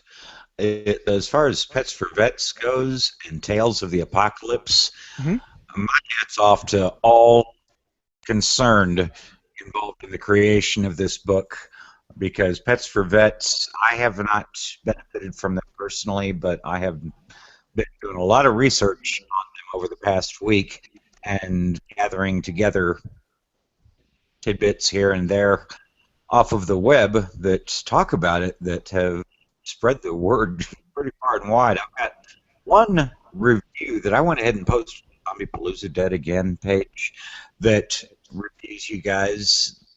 Came from, oh, good Lord. What was it? It was an independent review. Legendarium.com. Oh yeah, Legendarium. Yeah, that's Preston Lee's blog. As a matter of fact, I know Preston. He wrote a beautiful write-up about Tales of the Apocalypse. Yes, he did. I've put that on the Dead Again wall. Well, he'll love that. I'll make sure he knows that. You know, right? All right, so we got to get going over to Clarissa, and she is from Pets for Vets. Welcome. Hello, thank you for having me. Good, good. All right, give us a little bit of a background on what Pets for Vets is and where they can be found, and, you know, a little background about yourself and how you got involved. Pets for Vets is a national charity, and we rescue shelter dogs, and we match them, the temperament of the dog, to personality and lifestyle of veterans to help with post-traumatic stress disorder, traumatic brain injury, anxiety, and depression. So we're kind of like a matchmaking service, if you will. We're looking for the best dog to fit each veteran, and then our certified skilled trainers will have the dogs in their homes while they provide some basic training for them. So that includes some basic manners, and on some occasions we'll actually even do some training that can potentially help with other behaviors, like teaching the dogs to wake their veterans up from nightmares, or creating bubbles of space, or check my six. Very cool. All right, there are a number of companies out there that are helping recently veterans, and I'm really thrilled about this organization. You are not just a local organization, you are nationwide? Correct, we are. We have 35 chapters nationwide, and we are continually expanding with a goal to be having at least one chapter in every state. So eventually that any veteran who is interested in having a Pets for Vets companion can contact us and do that. Very cool. All right, what did you think when Chris came to you and said, hey, we've got this project. It's called Tales of the Apocalypse, and we are interested in helping your organization, and we will donate $1 of each copy sold up until January 1st, 2016. I must admit it's a more unique request, and we were very, very thrilled to be adopted by you guys. And, it's something that wasn't a genre that I've particularly followed much of my life, but after reading the anthology, it really got me interested. I really enjoyed the animal twist of it and seeing how the animals can have these bonds with their humans, and that's exactly what I experienced within Pets for Vets. So it just seemed like a really great fit, and we've been more than honored and pleased to be a part of this. I'm very excited about this. All right, so on call we have Chris Pourteau. And Chris, if you would like to talk to Clarissa, please go ahead. Sure. Well, so we had talked a little bit last night, and you mentioned that you had read, I think, most of the stories, and I agree that the synergy between what you try to accomplish by matching the shelter animals with the soldiers and the kind of relationships that we explore in the stories we could have been writing the same material, really. But what could I ask you, without putting you on the spot, what stood out to you about the stories? And I'm not asking for a favorite or anything, but what about the stories stood out to you? It's really that bond that was so fascinating. I liked hearing a lot of the stories sort of told from the animal perspective, because I think we kind of forget that when we read those kinds of stories. But that was what struck out to me the most, because that's what we at Pets for Vets are trying to create with our veterans. We're trying to create that, what I call the super bond, based on the way we select the dog and then how we train the dog and teach the veteran to work with the dog. And so it was just really unique to be able to see that and read that within this series. Very cool. Very cool. Absolutely. All right. Has she seen the cover to this book yet? Yes. In fact, I showed her the paperback cover last night. She was one of the first people to see that. Oh, what did I'm you think honored. about it? It's gorgeous. What did you think about that, Clarissa? It's gorgeous. Very well done. Thank you. Very cool. Very cool. What are, if any, some of the things that you would need that maybe perhaps our listeners might be able to help with in some way for Pets for Vets? We are always in need of volunteers, and so those volunteers definitely can be local. And if you go onto our website, which is petsforvets.com, you'll see some tabs if you're a veteran that you can apply if you're wanting to volunteer and if you want to donate. And so we can always use volunteers who are interested in helping out. And even if we don't have a local chapter, please feel free to contact us, because we can also find ways, hopefully, if you're interested in working from your computer from home. And obviously always donations and local support helps in every way. We do now have a live link on our YouTube channel for Pets for Vets, and you should be able to see that up there. Very cool, very cool. All right. Let's see, where else do I want to go? All right, how about, what do you do when you go ahead and, or I guess what is the process for placing a pet with a veteran? Great question. So our veterans can find us either from our Facebook, from online, our website. A lot of our veterans also find us through local referrals from other veterans who have experienced or gone through the program. So once they find us, they can apply online. We have a short online application, and then we will contact them for a little bit longer of an application.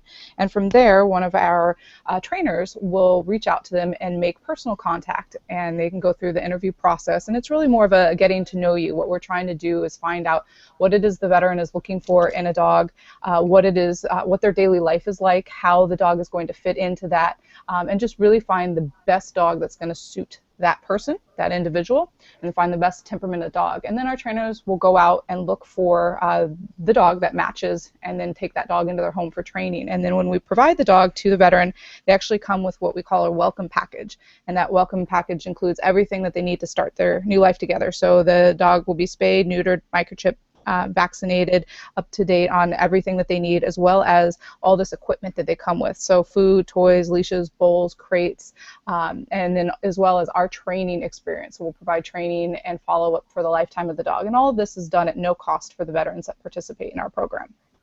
Thank you very much. So Pets for Vets is a concrete way to thank U.S. military veterans for their service. They have been featured on NPR, CBS 2, and CNN, PBS, and the Pentagon Channel. Donations are tax deductible to the fullest extent allowed by the law, serving veterans in our chapter areas. With each veteran pet match, we provide the necessary equipment for them to start their new life together. That's freaking amazing. Thank you. It when the large organizations started paying attention to what you were doing, what was that like for you? And then how did you transition into being able to go to multiple branches of these large media venues? Great question. So I'll backtrack a little bit. When I started this project, when I was doing this, it was just myself here in the Long Beach, California area, and it wasn't something that I thought would be national. I was doing some work with my dog at a local VA and with some colleagues, and I was just noticing how the faces of the veterans who met him would light up, and they started asking me, can we keep him? Can we take him home? So that was sort of the impetus for the idea. Well, why can't I use my training skills and my knowledge of the rescue world to find the right dogs for these veterans and make this something that's not just 1 hour once a week inside the walls of the VA, but something that's 24/7. So initially when I started, I thought this was just going to be my own personal way of saying thank you, my own way of giving back to those who've done so much for us. And it wasn't until we got a little bit of some of the media coverage that people started paying attention and then asking, we want to do this in our area. And that's when I said, okay, well, I've got to make this a program that we can replicate in other areas. And so it's been really wonderful. It's been sort of very organic in the support that we've received.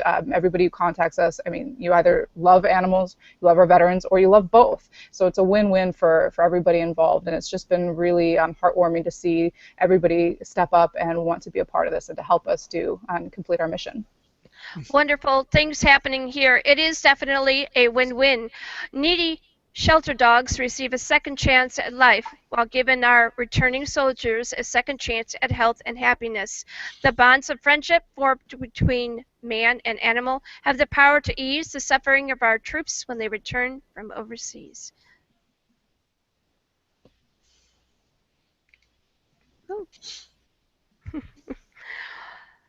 All right. Let's see. Crunchy, yeah. What do you think about all of this wonderful bipedal love and tenderness?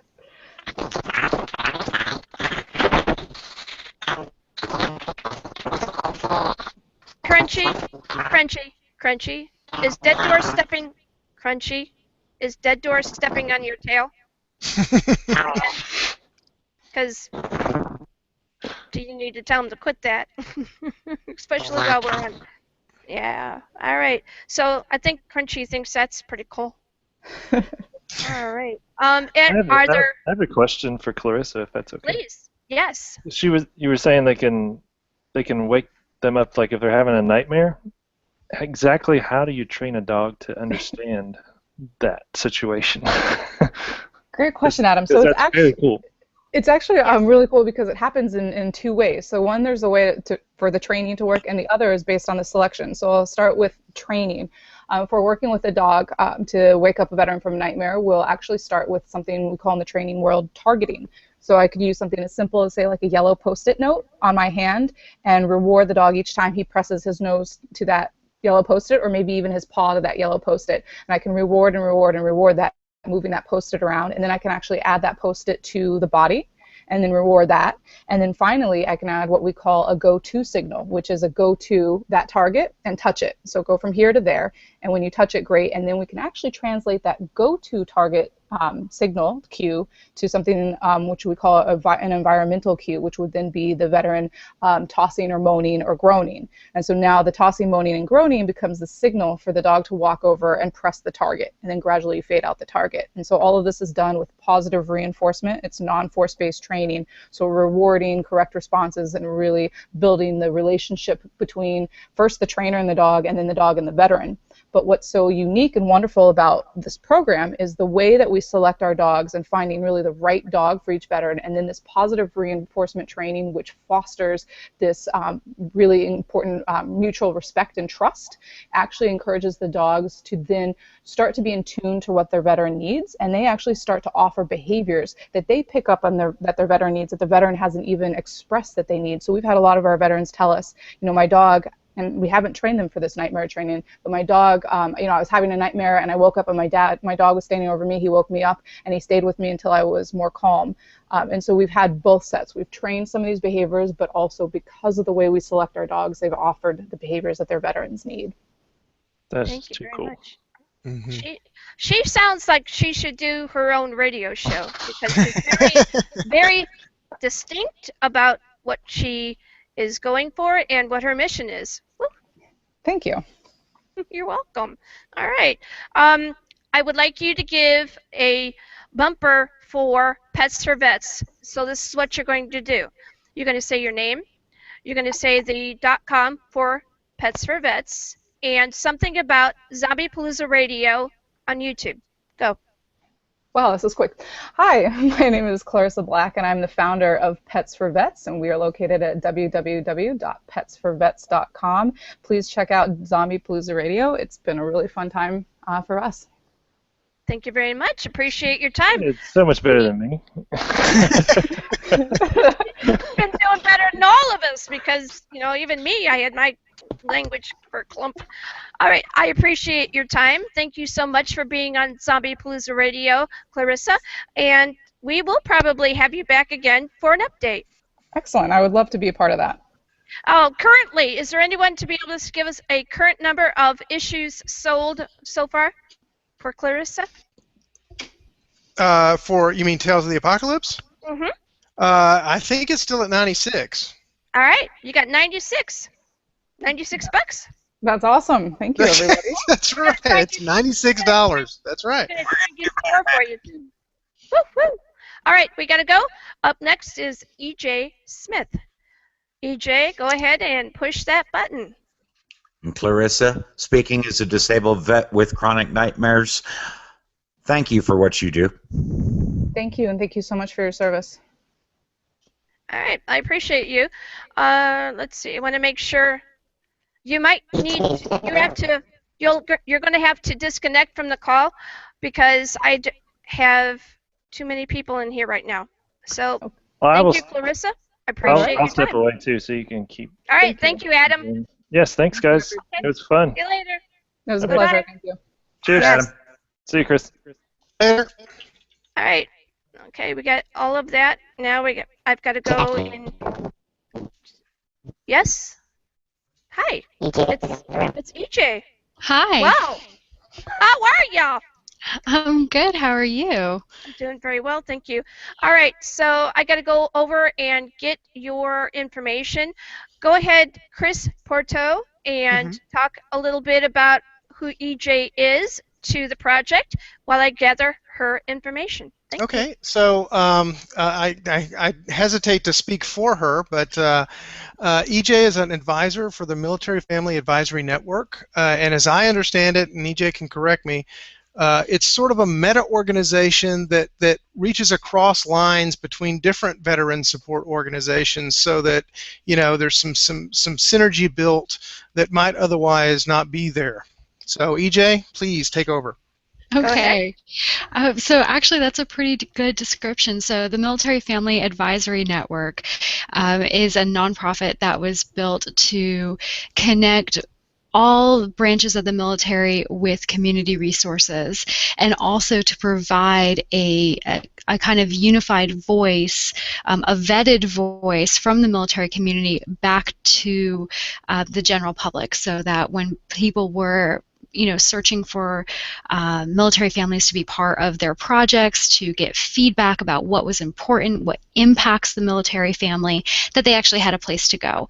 And so that's why MFAN was created. And so we do lots of different activities, and it's such a pleasure to be on their board. We do everything from talking about financial literacy to talking about domestic violence and issues that impact the military family in that way, and then also beyond that into what happens when you transition out of the service or into retirement.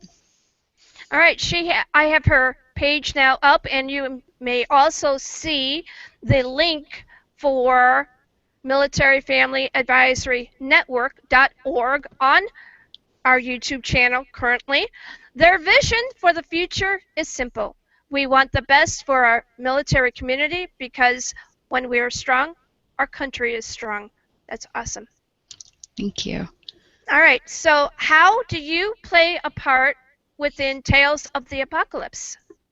Well, I'm very fortunate in that I actually know Chris Pourteau in real life, and so he knows how passionate I am about the military family, and he also knows how passionate I am about my own dogs. And so, you know, one of the things that Chris first approached me with was the fact that my husband is an active duty Marine currently, and so he has a very special bond with our dogs. And I know that when he came home, his last deployment was to Afghanistan. He's deployed 5 times.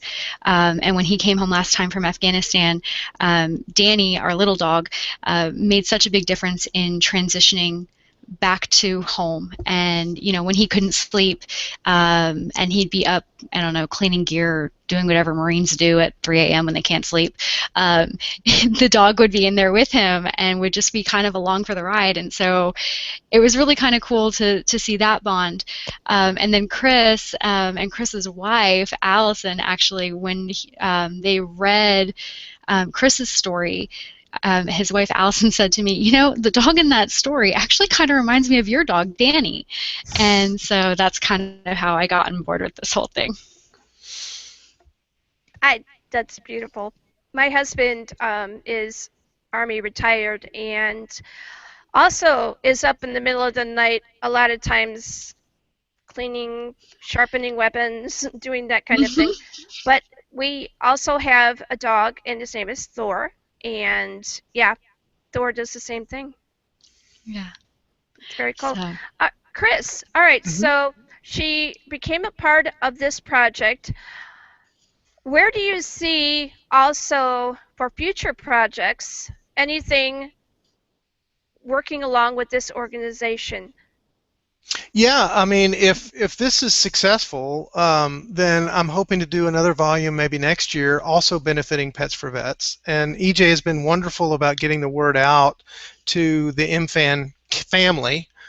And David Bruns actually has another idea for an anthology that would center around a theme of home, and that's as far as we've taken the idea, but to benefit homeless vets. So, you know, I mean, it's just there's so many topics that you could. Unfortunately, there's so many roads you could go down in order to help vets, and I say unfortunately because if there weren't so many issues, if they weren't so challenged with just everyday life and coming back from deployment, you know, I'd rather have nothing to write about, frankly.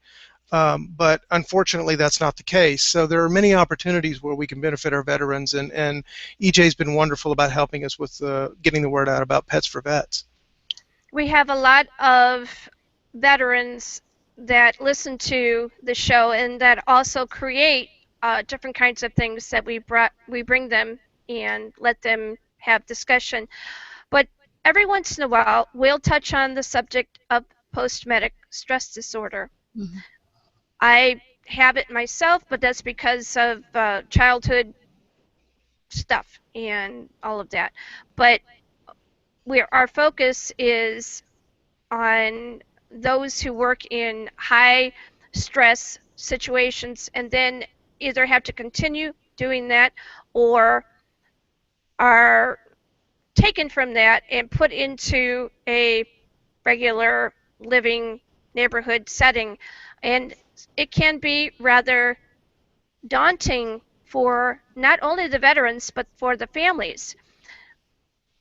Talk a little bit about that, would you please, because this is what you do.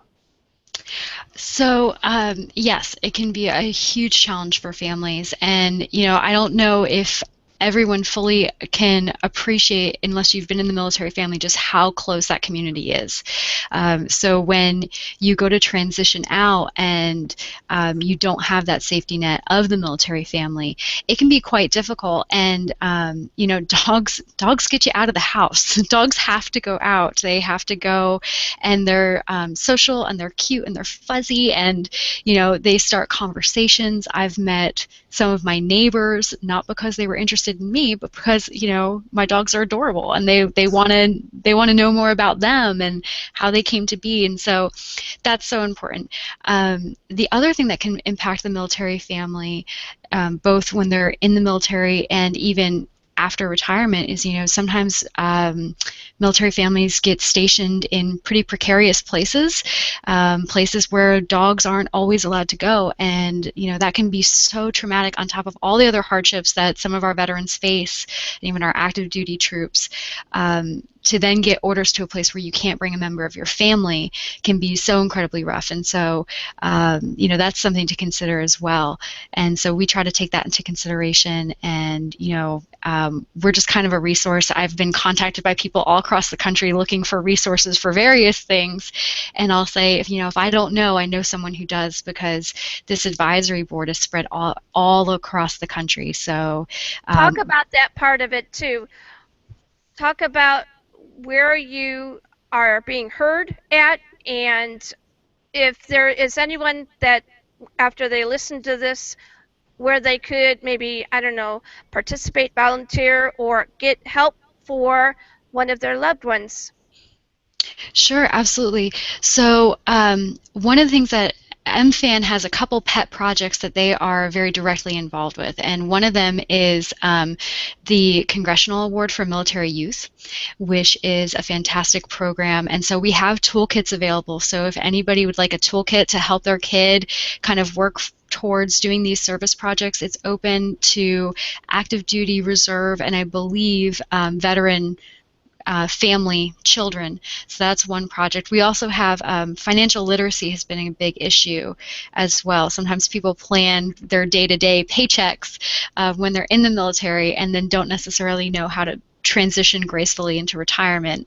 And sometimes retirement through medical boards and stuff like that comes a little bit earlier than we've expected. So there's a program online, it's absolutely free, called MilSense, and that's available if you go to MFAN's website, or if you go to MFAN's Facebook page, you can find it, you can sign up online. There's a fantastic interactive component. Anything else, any other questions, we just kind of ask that people submit their questions if you need a resource.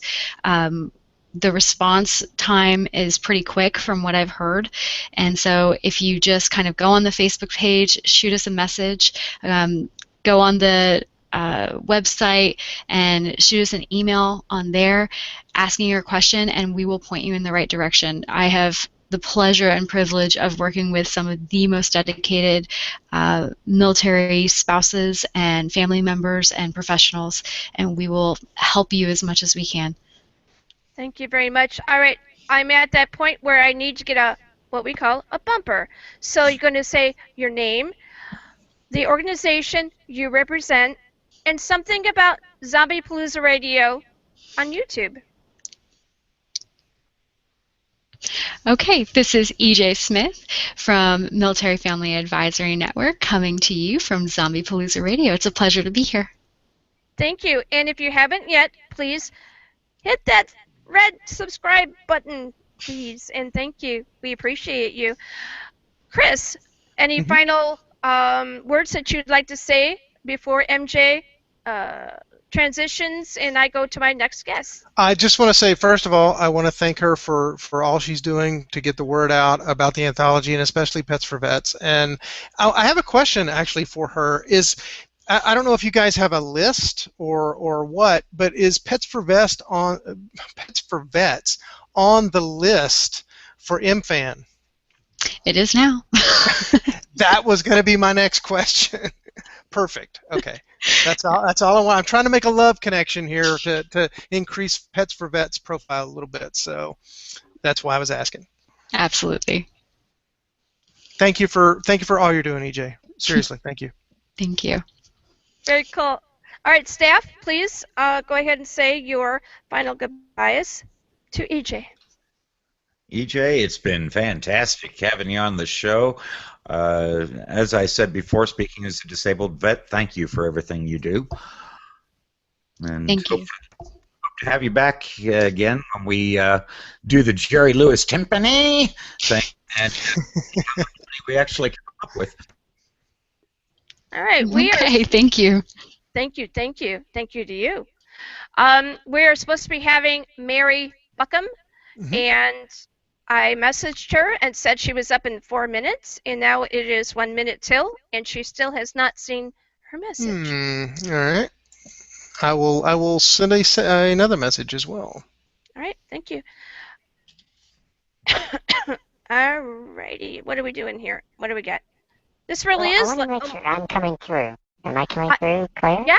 Hi, Crunchy. We have a lovely lady here. Her name is EJ. I know. I've been watching and listening, and I'm enjoying. Hi, EJ. Jay. Hi, Crunchy. Oh. I could get another fan. Can I sit on your lap next time? Absolutely. I got another lap, yay. I'm cuddly fun fight. Yeah, she won't bite. Sounds good. Yeah. Okay, so If we cannot get Mary, then She should be on momentarily. Oh, well, you must have the magic fingers. Did you give her the link and all of I that? did. I gave her the same link as before, so I hope that's what's going to work. Click that button. You should be It's 10 o'clock. clicking. Very cool. All right, and we'll see what we got going on here. There. This is what we call dead air. Hey, but it's a zombie show, Yeah, so we don't absolutely like that. appropriate, right? That's all right. No, because the only right. dead thing around here is Deirdre. How you doing? It's the Mary Buckham. I did. Yes. Give her the same link as before, so I hope that's what. Yeah. Okay. I'm here. I'm alive. Yes, I see. Thank you. Thank you for being alive. Okay, so I want to properly introduce you to my staff first, or at least one of them. Oh, both of them are on here. Cool. All right, so it's we a got. zombie show, so Yeah, we don't absolutely like that. appropriate, right? Oops, I lost you already. It's all right. You didn't lose me. I was quiet. Okay, good. You got it. It's all right. Is everybody ready? You sure? Mhm. All right. So I have Mhm. Scott Pearson here. He's head of all things green in our research department. Go ahead, Scott. Mary, welcome to the show. Thanks, Scott. Nice to be here. Thank you for that. All right, and then we have our first share co-host. He is a zombie. His name is Dead Dora William. Dead Dora, Good evening, Mary. I can relate with you today. I've been up since 3 this morning traveling. So you and I are on the same wavelength. That's okay. I've been up since 1930. All right, you win.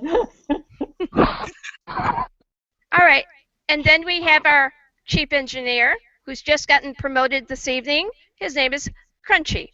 Go ahead, Crunchy. Good evening, Mary, and welcome to the show. Well, thanks, Crunchy. Is promotion a good thing or not? Yeah, I get more peanuts. Good. As long as they don't put you out first when the zombie apocalypse happens and they're all running Right. behind. Don't give me any ideas. Aha! That's the fine print, just telling you. Wonderful, wonderful. All right, now let's get to it. So, Chris, what did Mary have that inspired you to bring her to Tales of the Apocalypse? Well, I'll tell you the story of how we met, because that's a lot of it. We were competitors in a Goodreads Best Book of the Month. It was the Horror and Paranormal group, I think, or something like that. Mary can correct me. But we were competitors. Both of our books were up for the Best Book of the Month, and we ended up tying. I mean, we had the exact same number of votes. This was about a year and a half ago. And I thought it was kind of funny, kind of cool, kind of funny. So I sent her a message through Goodreads, and I said, hey, I just want to say congratulations on the co-win. It was a lot of fun. The contest was a lot of fun. And she messaged me back and was very sweet and very cordial and just a really sweet, nice person. And so that inspired me to go look her up on Amazon, and oh wow, she writes fiction, and oh wow, she writes about writing fiction. She writes how-to books about writing fiction. And when I was thinking about somebody to write the foreword for the collection, I thought, okay, here's a fiction writer, a very sweet person, and she also knows how to write about writing. And I thought, well, that's probably a pretty good resume for a good forward writer. So I reached out to her, and she said, sure, why not? And that's how we came to be. Very cool, very cool. All right, your webpage is giving me a little bit of a butt kicking, so I'm not going to open it because I don't want to smash my bandwidth. Okay. You wrote the foreword to Tales of the Apocalypse, but first, what I would like to ask you is, when you were first approached by this project, what did you think about the genre first, and then how you were going to go about writing the foreword? Great question. The challenge for me is that I work with a lot of unpublished and pre-published writers as well as active writers. I get a request probably once a week to get involved in some type of a project. I have not read a whole lot of horror and dystopian because when it's done well, it scares the willies out of me. And that's a good thing. It's a wonderful thing. So I really wasn't quite sure how this was going to play out, how these stories were going to play out, how I hadn't met any of the authors who were involved in it. And I thought, well, you know, in an anthology, if a quarter of the stories are decent, it can carry the anthology. So I said I was willing to give it a try. And Chris was very easy to work with, made it possible for me to squeeze it in around other commitments and other contracts and publications that I was doing. And what really surprised me, what blew me away actually, was each story was as strong as it is. And that's very unusual in an anthology for a reader that does not normally read that genre. So if you can catch a reader like me that loved it not just for the sake of the writing, but for the sake of the stories, then it has a broad appeal. This is not a niche market anymore. This is a universal market, and that I was very, very impressed with. Wow. Yeah, right. That's the first time I'm hearing that too, so I'm a little verklempt. All right, while you're busy being verklempt, and I get verklempt every once in a while too, especially last week, I was crying about some of these stories. Oh, good. I'm not alone then. No, ma'am. And if you want to see, you can watch last week's episode because it kind of started off.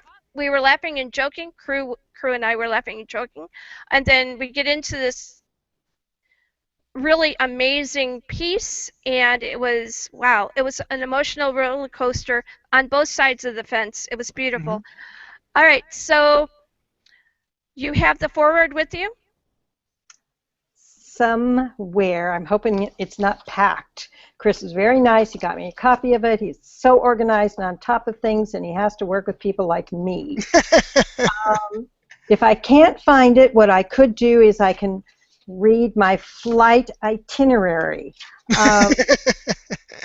Yes, actually, I do find it. It's right here. You want to hear it? Yes. You must be psychic. That's why he really hired me. That's right. I'm going to kind of paraphrase some of it too, because when you go to Amazon and the other e-retailers, oftentimes what you see will be these words that are coming from. But basically, I talk about the fact that I had really no idea how these 14 authors were going to pull something together from the point of view of pets or with pets in there, and I thought, if you kill the pets, I'm going to kill you. There's a lot of landmines that could happen in these type of stories by authors that don't write quite so well, and they missed them. They really, it was heartwarming. It almost needs a hanky label on it, especially if you're flying on the plane and you're trying to read as you're going along. But the whole concept of a dystopian, post-apocalyptic world seen through the variety of the animals. These are not just the dogs and the cats, but the birds and the bungees and the bats and the wolves and the bears, and it goes on, and each one I kept waiting to find out when it was going to fall apart. And that sounds very jaded, but after you've read a lot of work of a lot of different authors, you find that to find 14 powerful, hopeful, emotional stories pulled together in a cohesive unit is just amazing. So sometimes the relationships are about mutual preservation. Often there's more at stake for both human and creature than simple survival, and that's the part that really blew me away. And it wasn't only the creativity, but it was the diversity of the situations that the people found themselves in, the animals found themselves in, and how they existed. It's just an amazing story. And I wish I could actually meet and thank every single author that submitted to this. And there's no thank you big enough for Chris for the way he was able to pull it together and make it not only a powerful set of stories, but a powerful set of stories that's going to change people's lives by who he paired up with in bringing it out to the public. So that's the gist of the foreword.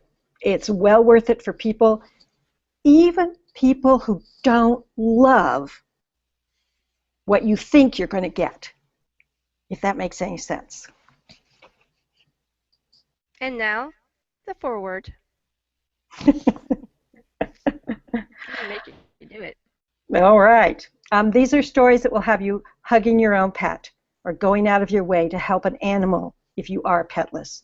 They'll make you reimagine the future and become more aware that the worst of times can bring out the best in us and our most special partners in life.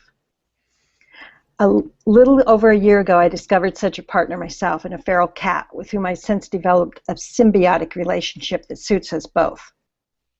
Because my husband is very allergic to animals, it's been years since I've had a pet around. But when he was away for a few months of business, I happened to notice this pure white cat who'd often sleep on a patch of sunlight on the back porch. I have no idea how she survived, because she was a pure white cat in an environment with cougars and coyotes and bald eagles that cross paths with her daily. She looked very thin, so I started setting some dry cat food out for her. It took days for her to come up on the back porch, and she'd only do so if I wasn't around. It took 6 months for her to come onto the porch with the door partially opened. The first time she curled up in my lap, feeling safe enough that I wouldn't hurt her, I knew we both won. Trust, perseverance, connection. These are the gifts we give one another, and they're what you'll find in this collection of stories. But you don't have to believe me. See for yourself. Then share what you've read with others, because this is something that you'll want to do that with. Thank you. And there's a picture of White Cat, her cat, right after her foreword, and there's a picture of every author with one of their pets or with a favorite animal after their story, and that was a very important connection I wanted to make. I think he just wanted to make it because have you ever tried to get a feral cat to sit still long enough? That's right. That's right. I was just trying to make Mary's life hell. I'll be honest. I have the wounds. Mary, you know the secret to doing that? Yeah. Don't take still photographs. Take video and then pull a screenshot. Well, where were you when I needed that help? I was probably patching my blood spots up. It was my husband terrible. calls this white cat the heart of darkness. I thought that's what Wallow was called, because Scott has a Mancoon, a full-grown Mancoon, who just gave No, she's not birth. Or she's still growing? God. She's still growing. This thing is huge. She just gave birth to 4 healthy kittens. Oh, wow. Yeah, Well, so this that's is when Chris was talking about pets for vests. Is that what you said earlier? I had this image of feral cat wearing a vest. No. Oh, please, I can't go there. I'm not going to get a picture of her.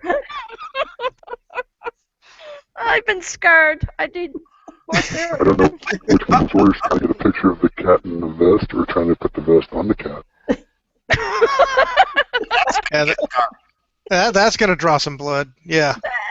What are you gonna do with that? All right, I gotta make sure. Jackie, by the Yes. way, I said it last week that I would get it. Just a few seconds ago, I hit the pre-order button. Hey, thank you. I'll add yours to the total. So now we got 98. We just need to sell 2 more. That's right. 98, 99. Yeah, 2 more. Well, that's Please. what I really love about this series of stories is it was true that I just kept reading them and kept thinking, I'm going to be disappointed here somewhere. Because all of us have done that as readers. We've bought a box set, we've bought a group of books, and it's like, if you can find something good.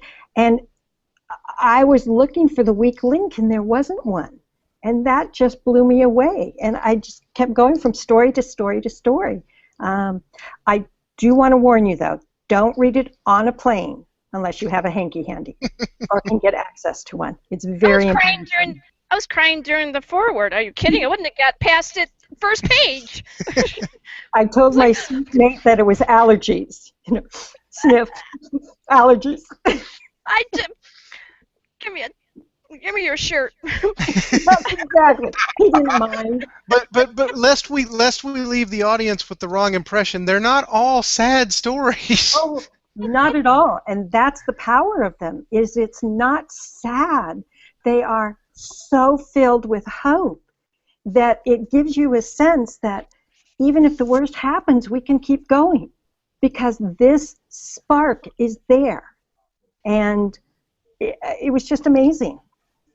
Dead Door says that part of the reason why he bought this book is because he was so moved by the stories and just the emotional content that we are getting from these authors about what the process was when they created these stories. He also said this is the very first book he's ever bought on Amazon. Wow. So, that's awesome. That's my Dead Door. He is awesome. Yes, awesome. Not everybody can say that with a straight face either. That's right. And I did that. It'll be the first book I read in the whole 100 years. Yeah, trying to get him to read the scripts for the before the show. It's definitely. They taste well. He has the headset on before he starts reading, otherwise he tends to eat the pages. All right, so I have Mary Buckham, and I want to have her not only talk about the fact that she wrote this amazing foreword for Tales of the Apocalypse, but she is also a voracious author when it comes to allowing for people to get information on how to write books. Right. I write fiction, but I also teach other writers how to write fiction in order to help kind of make their learning curve a little less painful. Because to me, that is so exciting when I can help someone else put into words their stories. And they always sound better in our heads, and putting them down on paper is a whole different ballgame. Mm-hmm. So, absolutely. My husband, who wrote a series called Survivors of the Apocalypse, had a friend of his that was, a work partner friend, and the guy was like, "Well, so you've been turning these books out, pretty fast. Must not be too difficult." And he wasn't really trying to be snarky about it. He was just kind of like, process might be pretty simple. And my husband was like, okay, so what are you going to do? He says, well, I'm going to start writing my own story. So my husband said, the first thing that I'd like you to do is write a short story. And when you go about doing that, bring it to me and let me take a look at it to see, if, how it is and what the next step is to be able to get it published. And the man was like, yeah, cool. Well, the whole process took about 2 weeks. The guy got very, very upset and said, well, I don't know how you're doing, but I don't like doing this, and I'm not off to do something else. Talk a little bit about people who, they've got a story in them, but they don't know how to put it to paper. The first thing to realize is that 83% of the American public wants to write a story. 1% finishes a story. Okay, so what that says is that everyone has the opportunity. The information is out there. There are teachers like myself. I'm in Virginia this weekend to teach a full-day workshop to help writers. There's online, there are books, there are tools out there to learn the craft of writing. So there is no reason anyone needs to be stopped. But they have to accept that there is work involved in this process. Want is not enough. You have to learn the craft so that total strangers can pick up your words and understand the intention behind your words. Understand the emotion, understand the reason that you have to write that kind of story.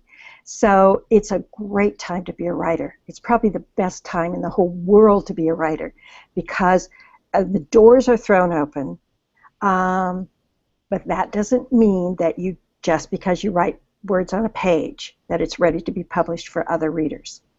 So keep that in mind. Surround yourself with people who support you. Just like this anthology grew out of support for not only the stories and the story makers, but support from people like yourself, for getting the word out, from people in these organizations who are embracing it, and all that energy creates more power to everything that everybody is doing. So it's a good time to want to be a writer, and there's nothing holding you back if you really want it. What do you believe is other than they get stuck with what to write, what do you think the other biggest obstacle is when it comes to actually going through the process, which can be quite laborious? You hit the nail on the head there. Laborious means work. I don't think most people realize how much work is behind each story that is published. The second thing is fear. There's two types of fear. Fear is if it's not good enough. And the other kind of fear is, what if somebody reads this and judges me? Because so many writers are watchers. We are private people, we're in our heads, we're in our own stories, we have a rich, full interior life. And now all of a sudden, we're breaking open the skull and bleeding on the page and saying, can you hear me? And what if nobody hears us? So there is a lot of emotion at stake from the writer's point of view, too, to do what they're doing. And every writer who has run the gauntlet and gotten through the publication process, whether it is from traditional publishing or from indie publishing, has experienced that. And it doesn't matter if you have hit the lists. It doesn't matter if you've sold hundreds of thousands of books. The next book is a blank page, and you start all over from scratch. Thank you for that. I would like to ask you, because perspective is everything. Mm-hmm. How has your perspective changed since reading Tales of the Apocalypse? That's a great question, because I think the perspective that I brought coming into this was, are these stories going to be downers? Are they going to make me feel or carry along a weight that I don't want to carry? I think I'm still scarred by reading The Stain a couple of years ago. It was horrifying. And as a mother, I want to have a sense of hope. I have to believe in hope. And that's why when I started reading these stories, I was so blown away, because they were not what I expected from the genre, from other things that I had read. They were not, it is like someone tells you about a great movie, but you don't go to women's fiction stories, or you don't go to comedy, or you don't go to whatever it is for whatever reason. And once the paradigm shifts, once you understand, wow, you can never go back and close your mind again to these type of stories. And that's that part of that change that I think Chris, by bringing together the writers that he did and the people behind the writers and the supporters, has done with this particular project. Thank you for that. Chris, Pourteau, what do you think about what she just said? Well, I wished I was. I wished I had thought of all that before I put it together. But no, I mean, when I set out to write Unconditional, I wanted to write.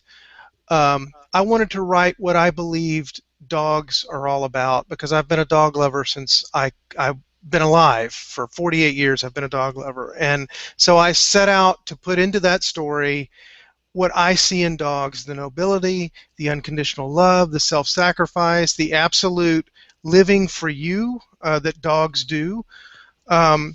And that's what I was looking for in the stories that I solicited from my authors, you know. And it's, I guess that is essentially hope, the hope of that connection, of that that kind of relationship where there are no expectations except to just be there for one another, like your pets are there for you. And so maybe that was subconsciously what was running through my mind as I was editing the stories and helping the writers shape the stories.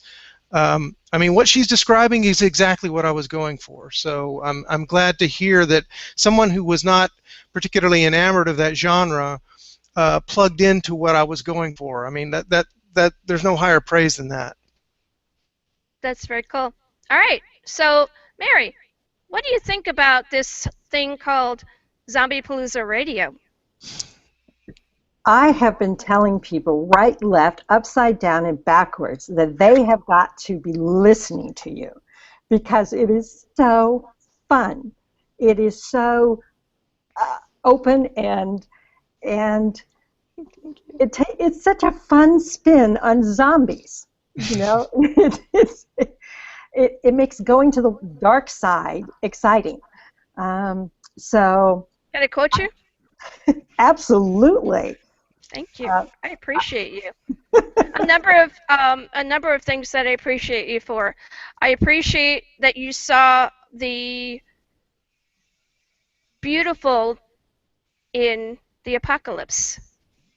I appreciate that you took upon the time out of your day to write the foreword for Tales of the Apocalypse, and I appreciate your candor. I love it. I would also appreciate getting a bumper from you. So what this is you'll say your name, the .com of your choice, and something about Zombiepalooza Radio. I'm Mary Buckham. That's deer in a pig, Buckham, at marybuckham.com. And if you are turning into Zombiepalooza for the first time, what took you so long? You should have been here all the time. All the cool people are. We're on 3 years. 3 years. October 17th is our 3rd year. Wow. That's awesome. You know, it's because you're keeping the faith.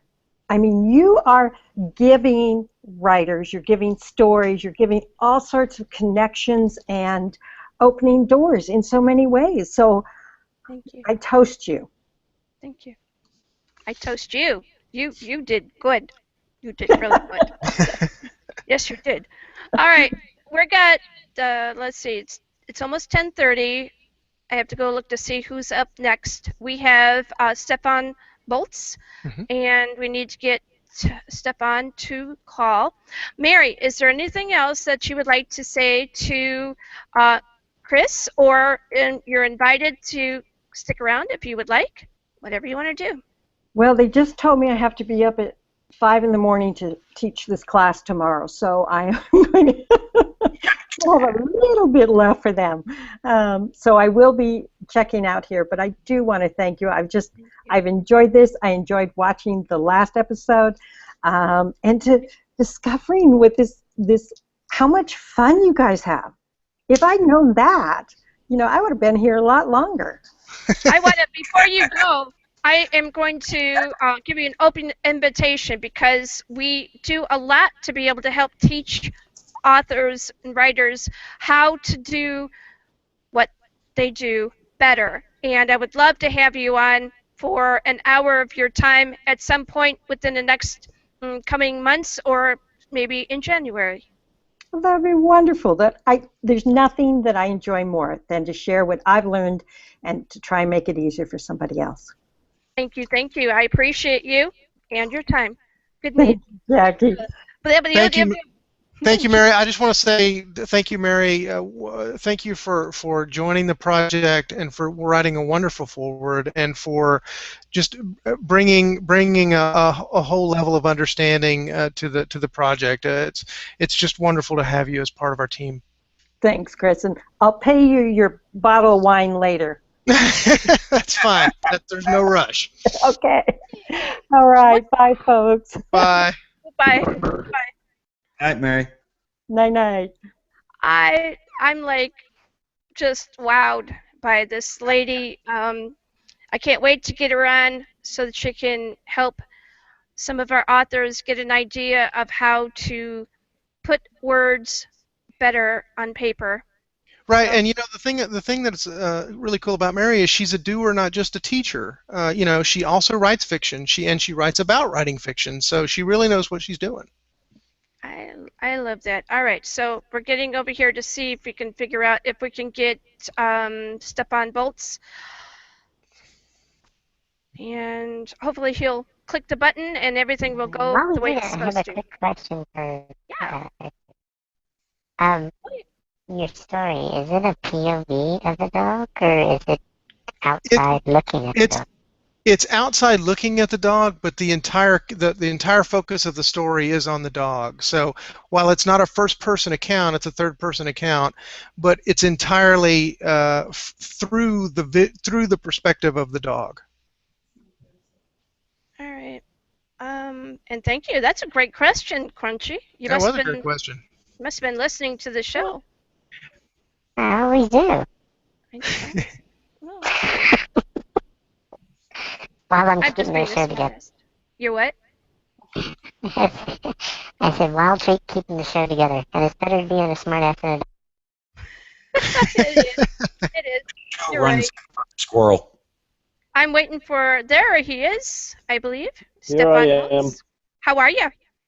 I'm good. How about yourself? I was listening to the last half hour. Very it was well, awesome. very well. All right. So we're going to put you up on the big screen. There you go. Okay. You got yourself centered, or you're going to give me seasick? I was trying to get on my PC, but it didn't work, so I'm just on my phone with headphones.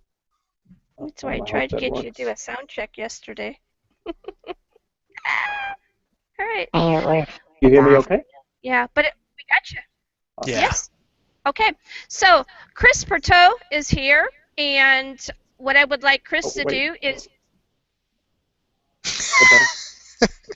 talk to me, Chris, about what you saw in Stefan Bolz and his ability to create stories for Tales of the Apocalypse? Sure. Well, as I said earlier, it was Stefan's picture that inspired the whole thing, and knowing that you know, the kind of shot that he set up on the road with Ember, his dog, in the middle of the road with leaves everywhere. It was the fall, obviously.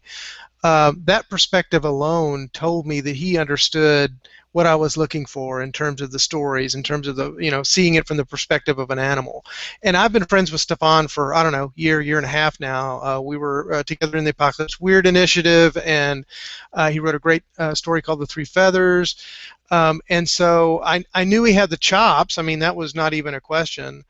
And when I used his photo for the cover of Unconditional when I first published it as a short story, I was like, you know, the first person I want to invite into this anthology is Stefan, and that's pretty much the way it worked. All right, so it all started with a photo. Talk to me about the photo from your perspective, Stefan. To be totally honest with you, for me it was really just that. It was a photo that I took. One of many photos. Oops, sorry. I'm just gonna put this right here.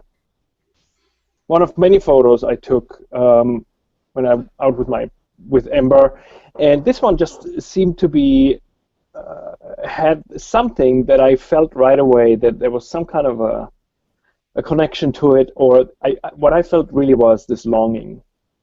It felt like either Ember was longing or I was longing.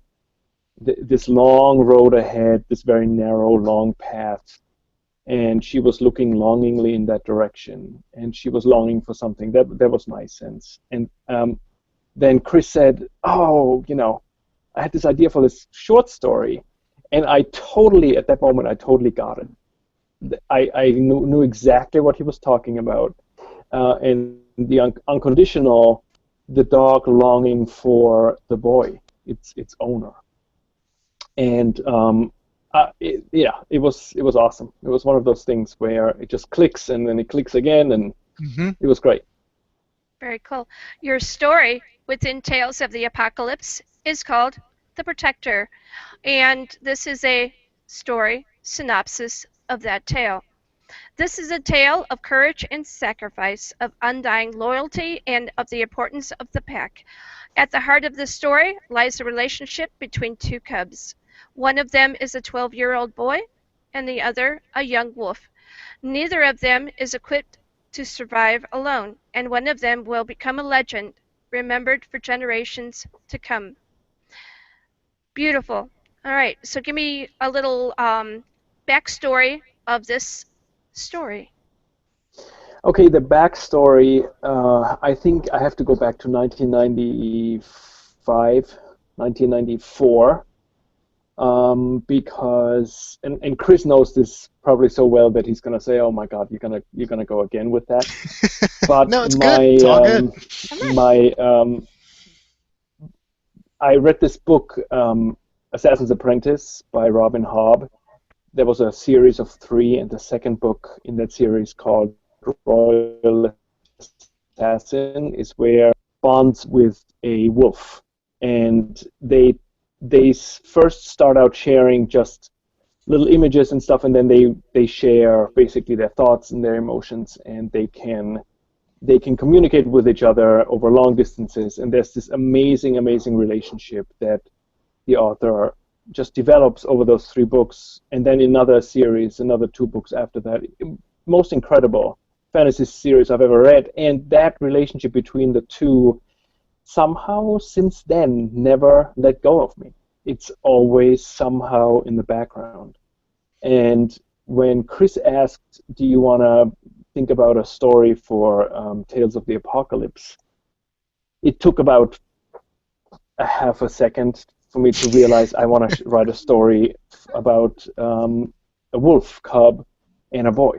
And not fantasy-like, so that they have a connection, but it's more of a connection that we would call more real, in a way that one protects the other, and then the other protects the one back, and the circle closes. And so that was my idea behind it.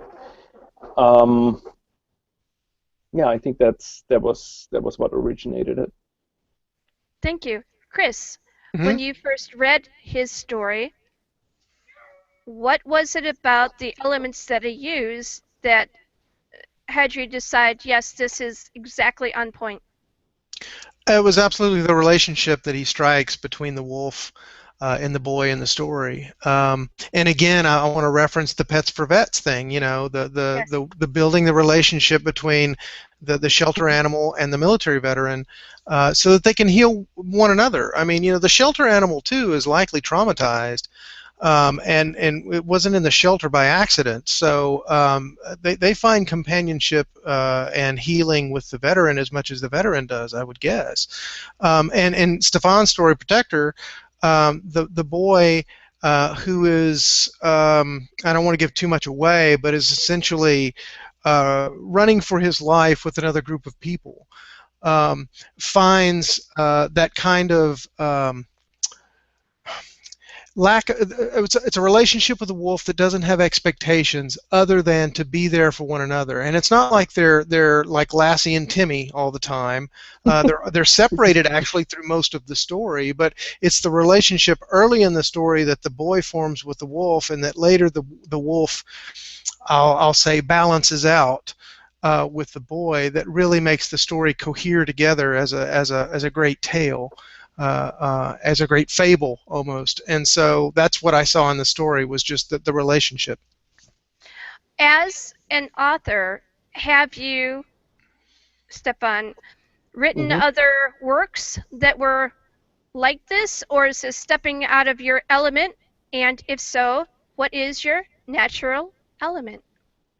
Funny you asked that, because I think, and I really did not realize that until much, much later on, that most of my stories do have animals in it. And I started my whole writing career with The Three Feathers, which is a fable, an epic quest of a young horse. And they are on a quest that is to find three feathers deep inside a mountain. So that kind of set me on the path, and then after that I wrote something called The Fourth Sage, which is a completely different, what's it called? Not post-apocalyptic, but it's basically everything is controlled. Dystopian? Yes, dystopian. Thank you.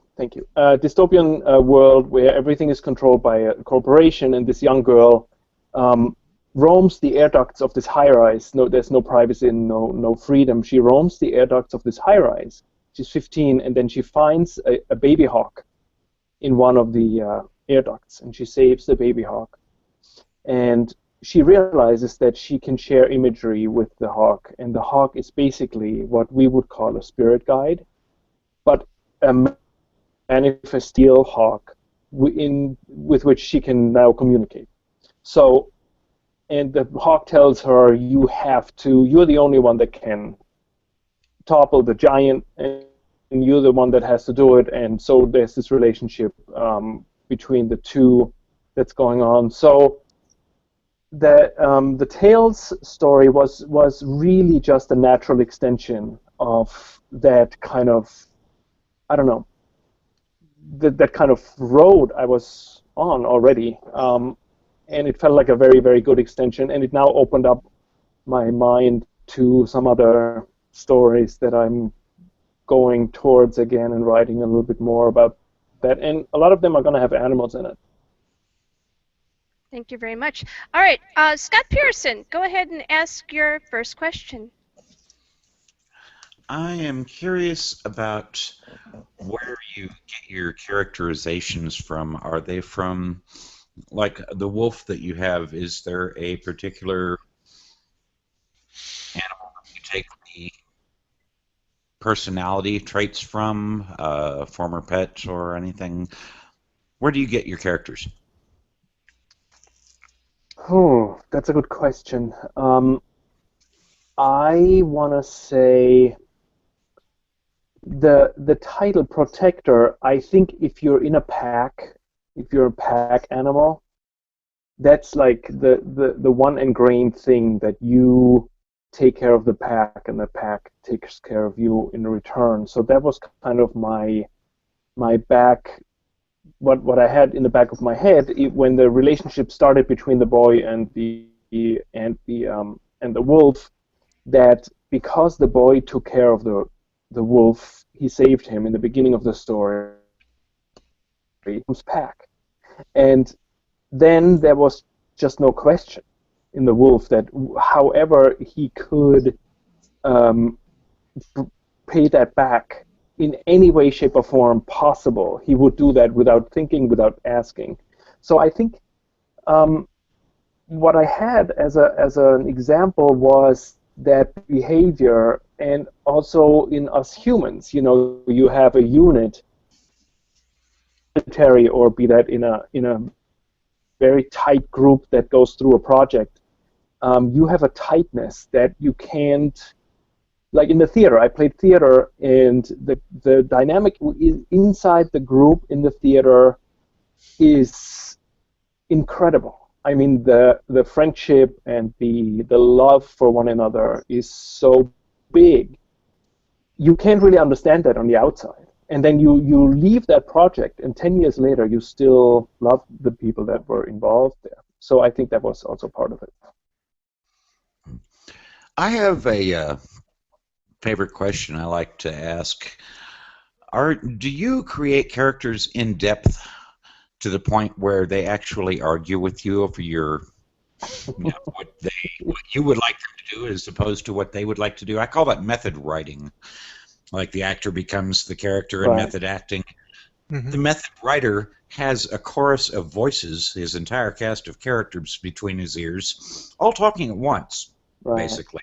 Do you do that, or do you plot out your script and then follow a rigid outline? Oh, I think you totally got it right. I have two things that drive my plots. It's the characters and it's landscapes. So those two go together in my stories, I have discovered. And the characters, in one, for example, in the fourth stage, the 15-year-old girl, Aries, I was doubting throughout a lot of the writing that what I wrote would make sense, or anybody, nobody's going to read it, and this is all, crappy and whatever. So we all know that feeling.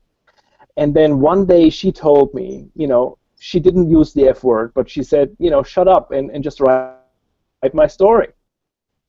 So it feels like there's this dialogue with the characters, and out of that comes the story. And also, what I think is very, very important is the emotion, that if I don't feel what they feel, it's just flat writing. I would just as well not write anything.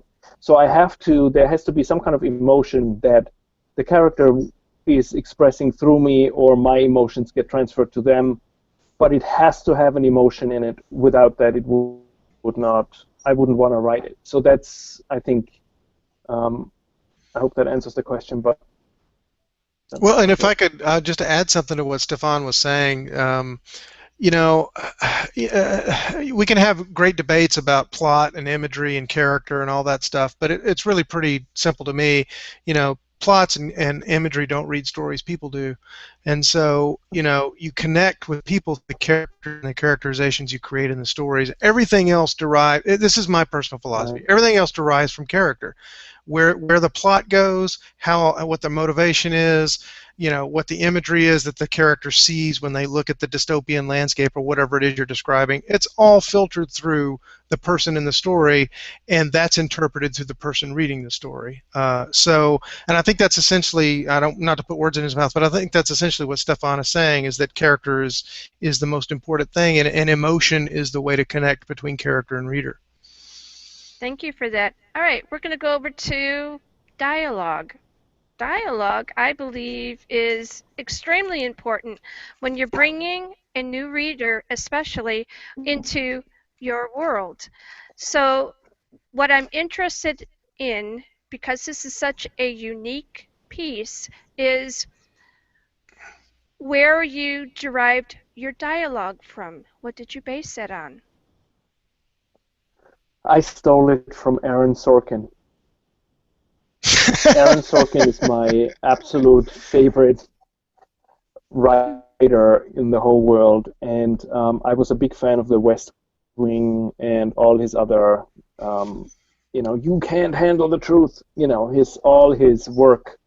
And his dialogue, if you look at a West Wing episode or you read a script, I read a lot of the scripts, the screenplays for West Wing, and if you look at them, the dialogue sings. It's like a symphony. You have syllables and they fit at the end. And even the actors have said, I can't improvise with Aaron Sorkin's scripts because I have to read it exactly as he wrote it. Otherwise, it would stop one syllable short, and it would totally fall apart. So I don't pull it off all the time. I pull it off very little, but I try to get that rhythm in the speech somehow, and the back and forth, and somebody says a word, and the other person repeats that same word. So it's kind of like it's like a table tennis match.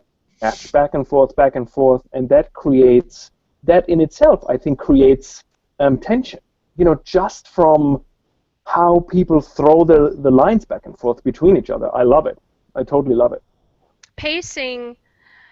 All right, I would like to talk pacing since we're at that particular point in the interview.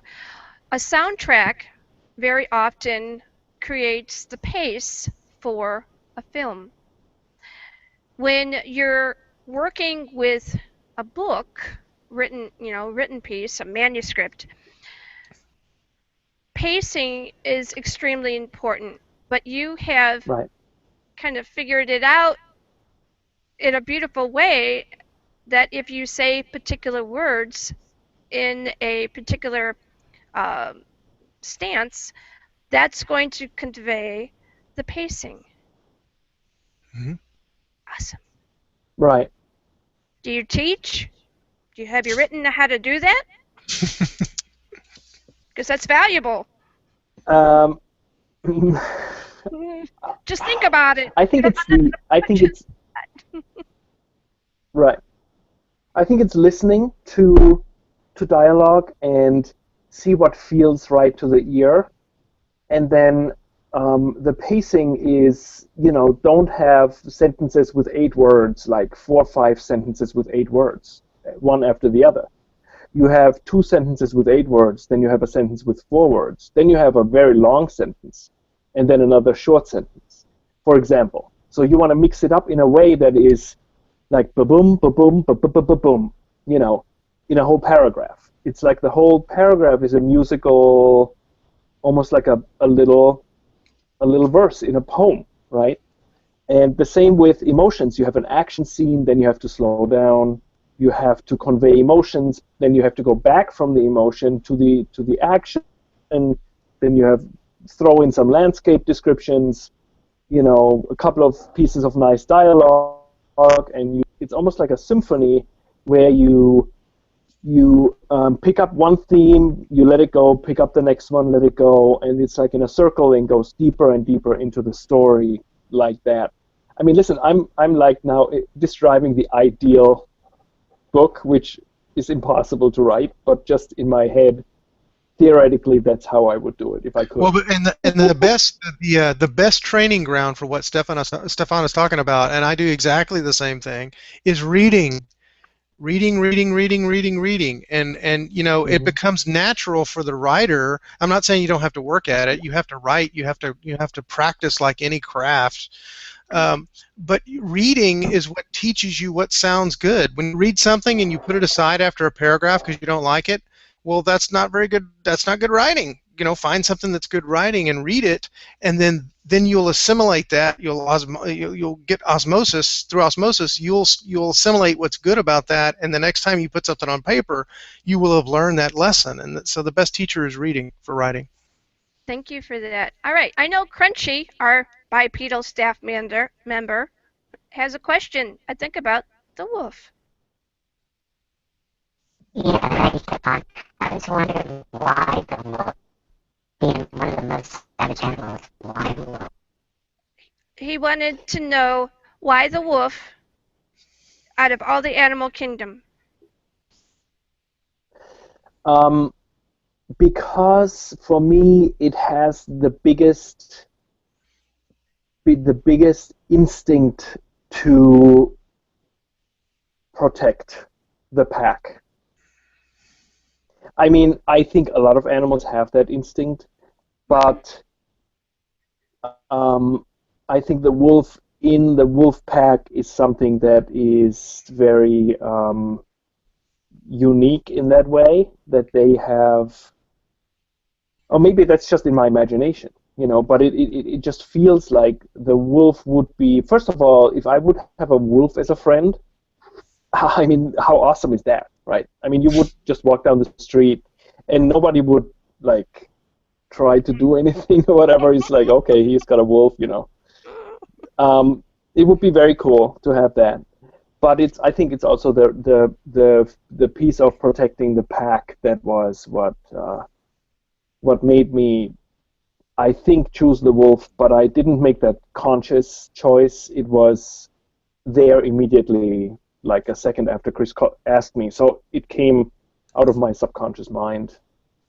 One of the neat things about that story is that the wolf and the boy meet when the wolf is a cub and the boy is young, and they get to know each other before they've been indoctrinated into what they should know about each other.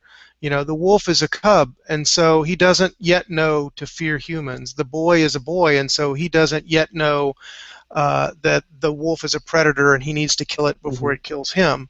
And that's one of the strengths of the story, is that they come to know each other on terms where they get to learn what each other's all about without the context that their societies would bring to them. So that's one of the great things about that story. Thank you very much for that. All right, we are at the top of the hour, getting close. What I would like from Mr. Bolz would be a bumper. So you're going to say your name, the name of the story within Tales of the Apocalypse, and something about Zombiepalooza Radio. My name is Stefan Bolz. I'm the writer of Protector in Tales of the Apocalypse.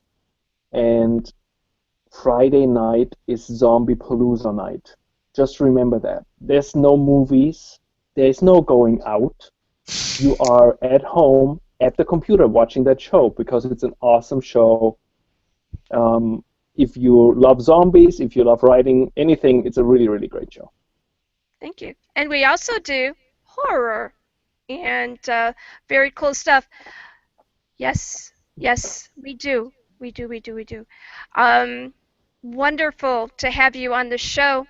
And thank you. I'm just appreciative of you and what you're doing with Tales of the Apocalypse. Very exciting to see all this collection. And you write for West Wing? No, I was reading West Wing scripts. Oh my God, are you kidding? I would love to have written for West Wing. Maybe we can make that happen because my God. Revival. We need a revival. You don't know who I know, so you know. That's true. Yeah. So, because I remember that's not on the air anymore. No, unfortunately. That was a good show. Yes. And Dead Door William bought a copy of Tales of the Apocalypse this evening, and it's his very first book that he has read from Amazon. So awesome. Thank you, Dead Door. That's awesome. Woo-hoo. Do we have a count so far? We're still at 98. Holding strong at 98. Oh, 98? More. Yeah, man, we're this close. Everybody stay up until 2 o'clock. We'll have 100 by 2 o'clock. No, right? I'm going to push. I'm going to get a couple of other people to buy the thing just because they owe me favors. Just to get it over the hump, right? You have no idea. It's just really, really, really cool. Yes, we do. And, I'm going to go over and and see if Chris can give another plug on Anne Rice's page for Tales of the Apocalypse. We had a nice bump on her page yesterday, and it's very cool because of Todd Barselow. And again, we still haven't heard from him all afternoon or all evening, and I'm kind of worried about him. Huh? I think Crunchy, Dead Dwarf, you got to go back out because you're all smashed for real. All right, yeah, maybe Todd Barselow, because I kept saying TARDIS all those times. I don't know if you called me TARDIS, I would consider that a compliment because I like Doctor Who. So you know. I know, right? You Yeah.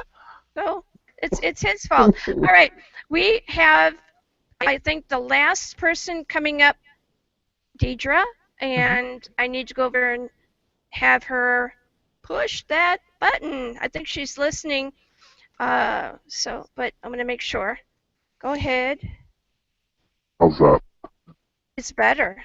Push Okay. that button. I said Todd was in a time machine.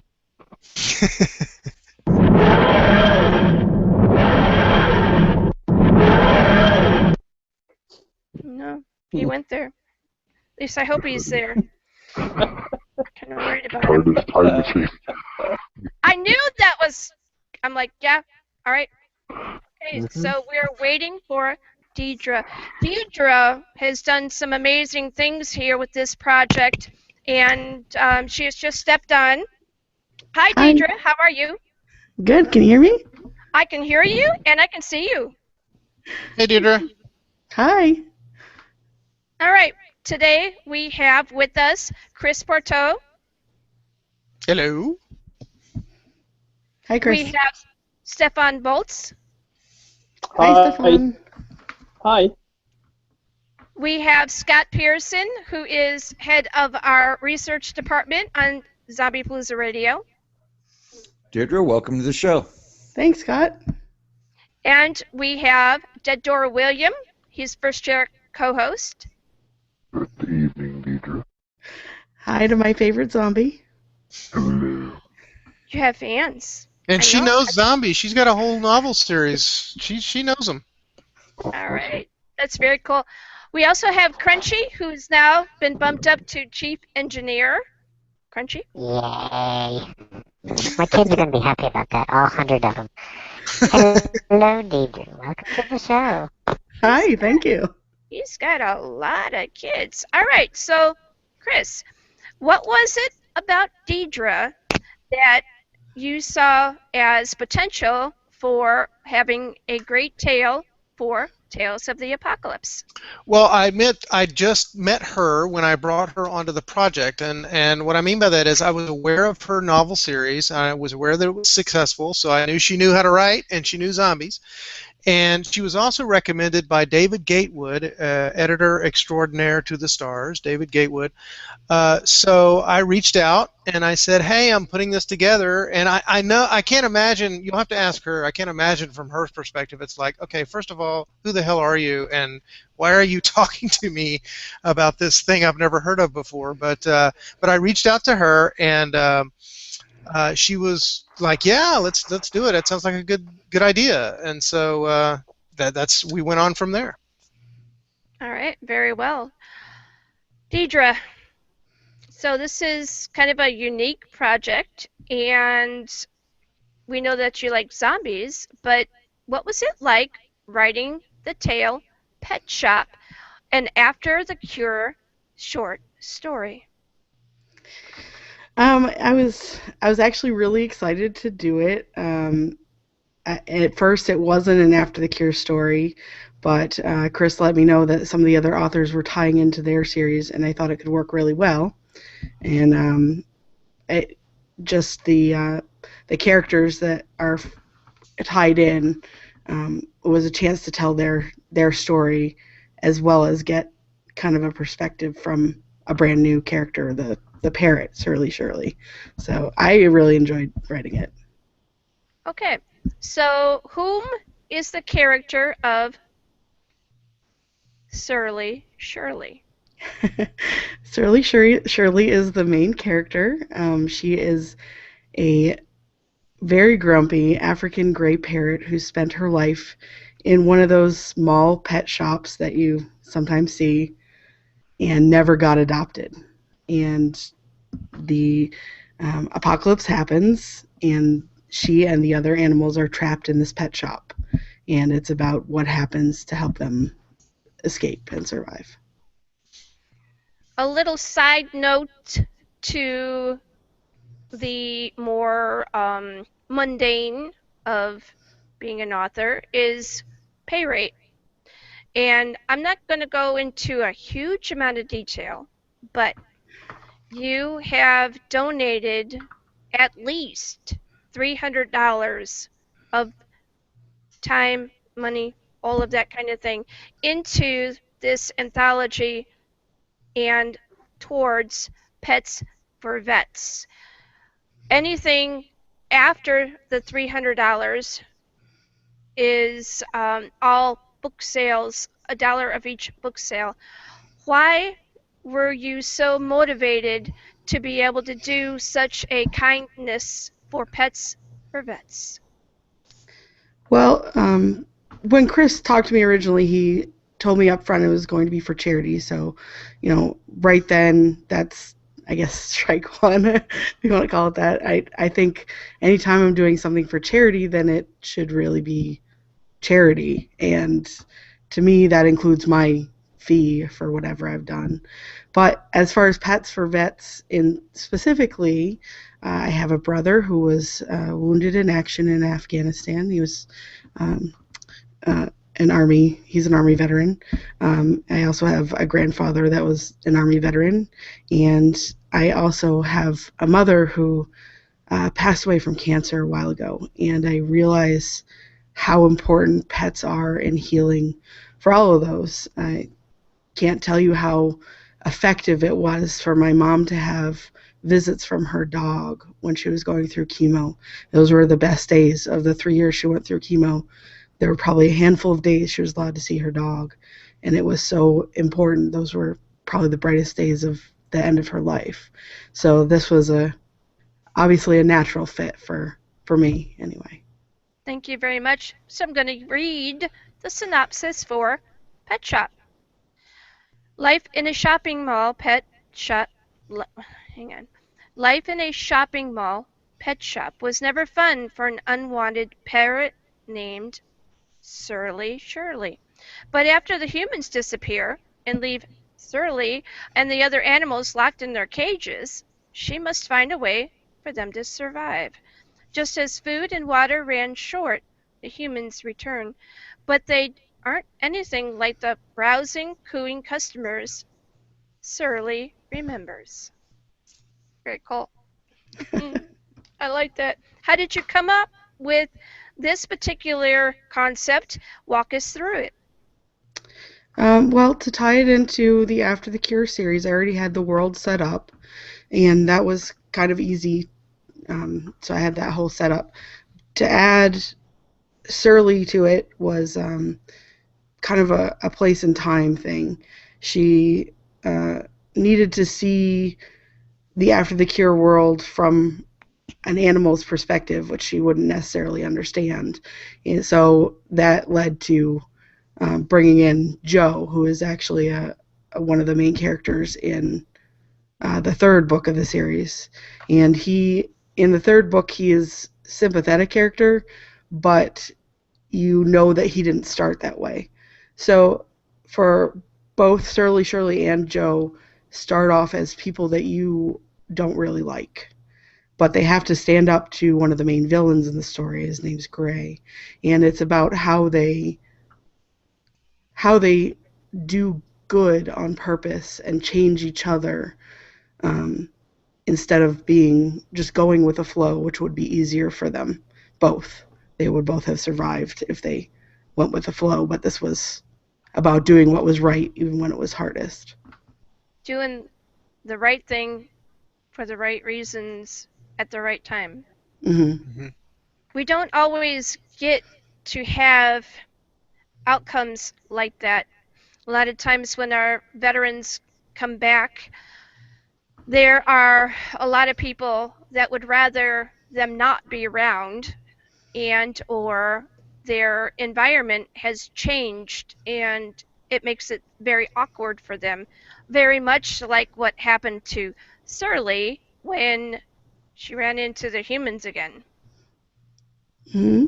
And I mean, the entire series is about surviving war and how to pick up your life afterwards, whether you're civilian or military or, something altogether different.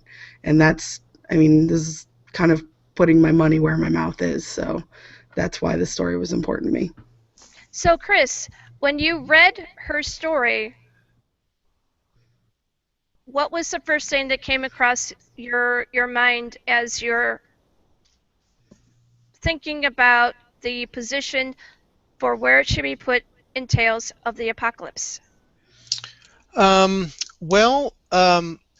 One of the things that struck me about the story was that, given the apocalyptic setting and Gray, the character that's the villain in the piece and in the greater novel series, the thing that struck me about it was the simple kindness that the parrot and Joe, the other character and the other main character in the story, show one another. And when you place that against the backdrop of everything that's happening, I mean, there are some horrendous things that are happening in the story, mainly at Gray's behest. And when you see these simple kindnesses that this parrot and this man show one another, I think that really is the genesis of the life-changing event that changes both of them from being Joe from going down the path that he was headed with Gray, and Shirley from just being this sort of bitter, caged personality that really doesn't have much time for anybody. And they change one another through a simple act of kindness, which is all the more in sharp relief against the backdrop of the zombie apocalypse that Deirdre paints. So that's really what struck me about the story, was just this little, it's like they say, the simplest things, being kind to someone, saying thank you, saying you're welcome, saying please. I mean, it sounds silly and trite, but sometimes it can really make the difference, and that's what struck me about their story. Thank you, thank you. We are 2 away from 100 pieces sold for Tales of the Apocalypse. Would be really cool if by closing of this show that we could get those other 2 sold, because that would be really cool. What kinds of things did you learn about yourself, Deirdre, as you finished this particular piece? I think when I started the story, I kind of had an idea of where it would go, but as I get farther and farther into the whole series, I think that the message is becoming clearer to me, that what's required, whether it's after the apocalypse now, is for us not to be what I would call good by default, but good on purpose. And I think to be able to decide what a character should do in the face of these terrible things, where it would be easier just to back off, is, I think, something that I maybe wouldn't have done in the beginning of the series, that maybe I wouldn't have done without this story. The people in this world face a lot of very hard choices, but each one gets harder and harder, and I think so far this is kind of it's insidious, because you think you're good just by surviving, but until you have to jeopardize your own survival to do the right thing, I think that's the real choice that determines whether you're actually good or not. And I think that gets ignored in a lot of survival apocalypse stories, because you're just racing from one thing to another.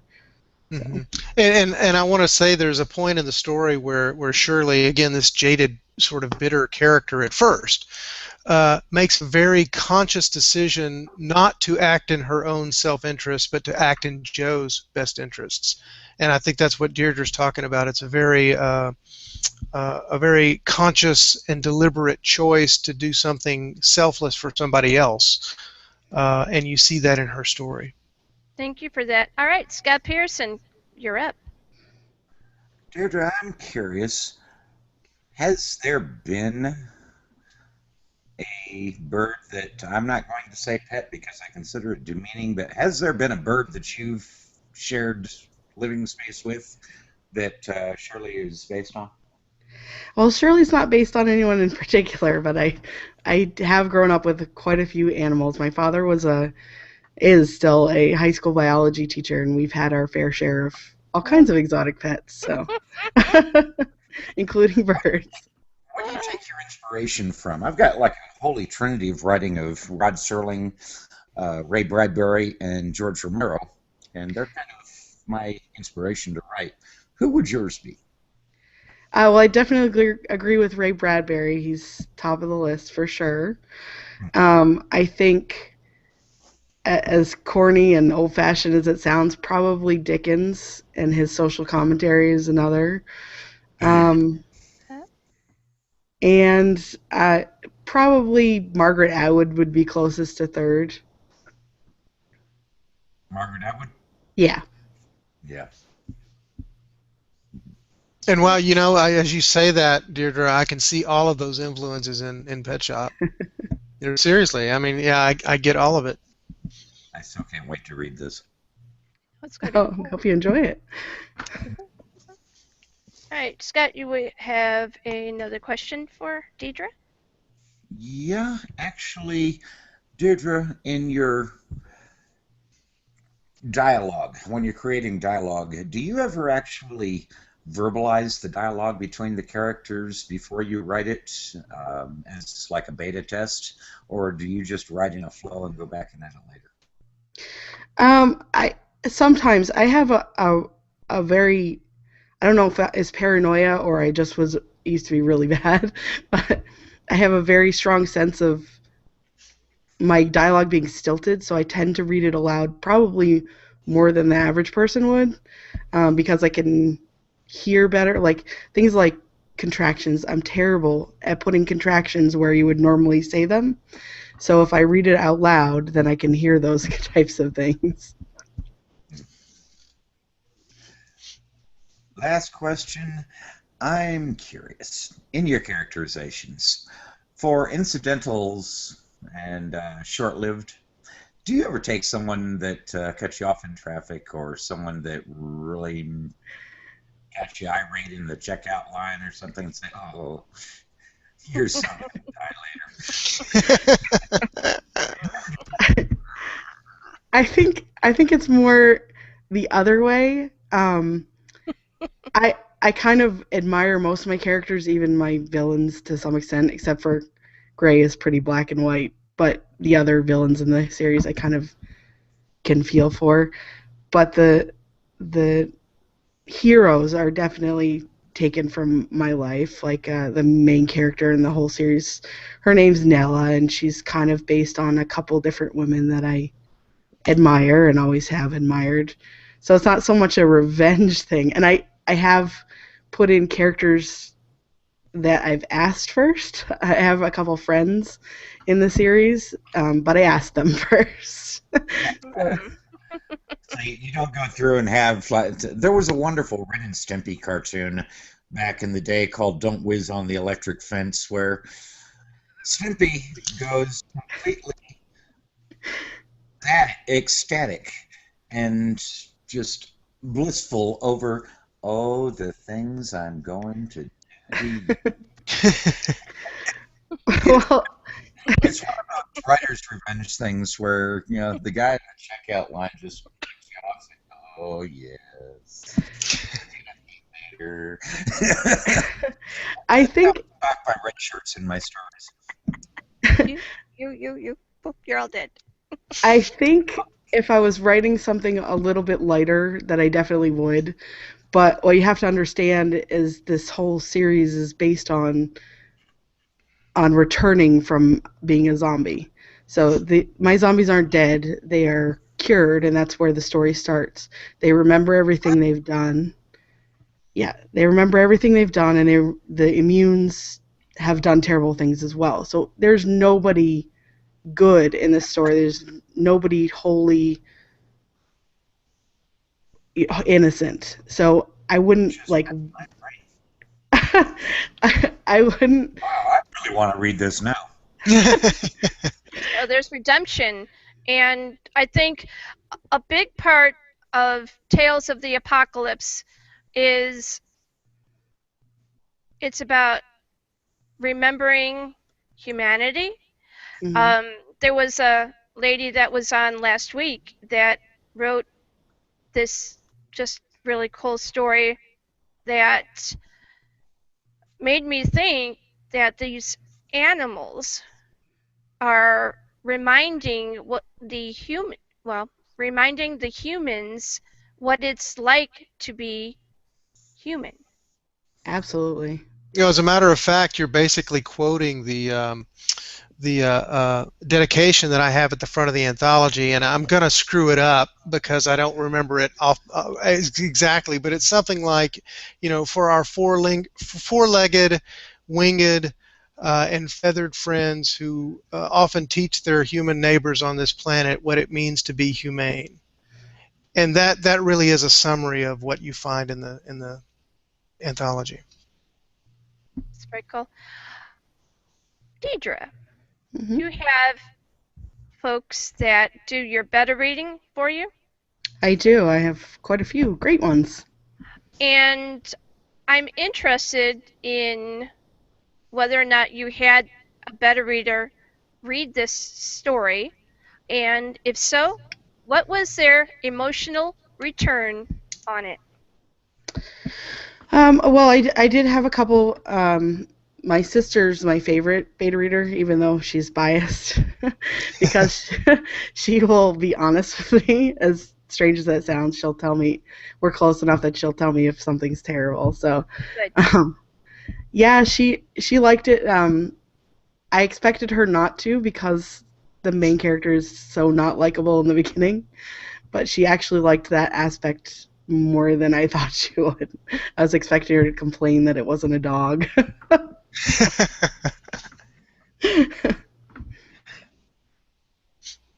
Very cool. And the other? I had a couple more people read it. That one of them didn't like the end, and I rearranged the end for her because it was too. It was the way it ends now is kind of ambiguous, and it was too non-ambiguous before. So that she did have a very big effect on it, and obviously Chris read it several times and helped clean it up. So. Very cool. That's another thing that this book, this anthology, will help to do. It'll help clean up some emotional markers that were placed there for various reasons in each individual that reads this book. I hope so. That's what we want to happen. That's exactly right. That's the payoff for any artist, right? Is to have an emotional impact on the viewer, the listener, the reader, whatever the art form is. So we hope so. All right. I would like to get a bumper from Deirdre for her story in the Tales of the Apocalypse, and then something about Zombiepalooza Radio.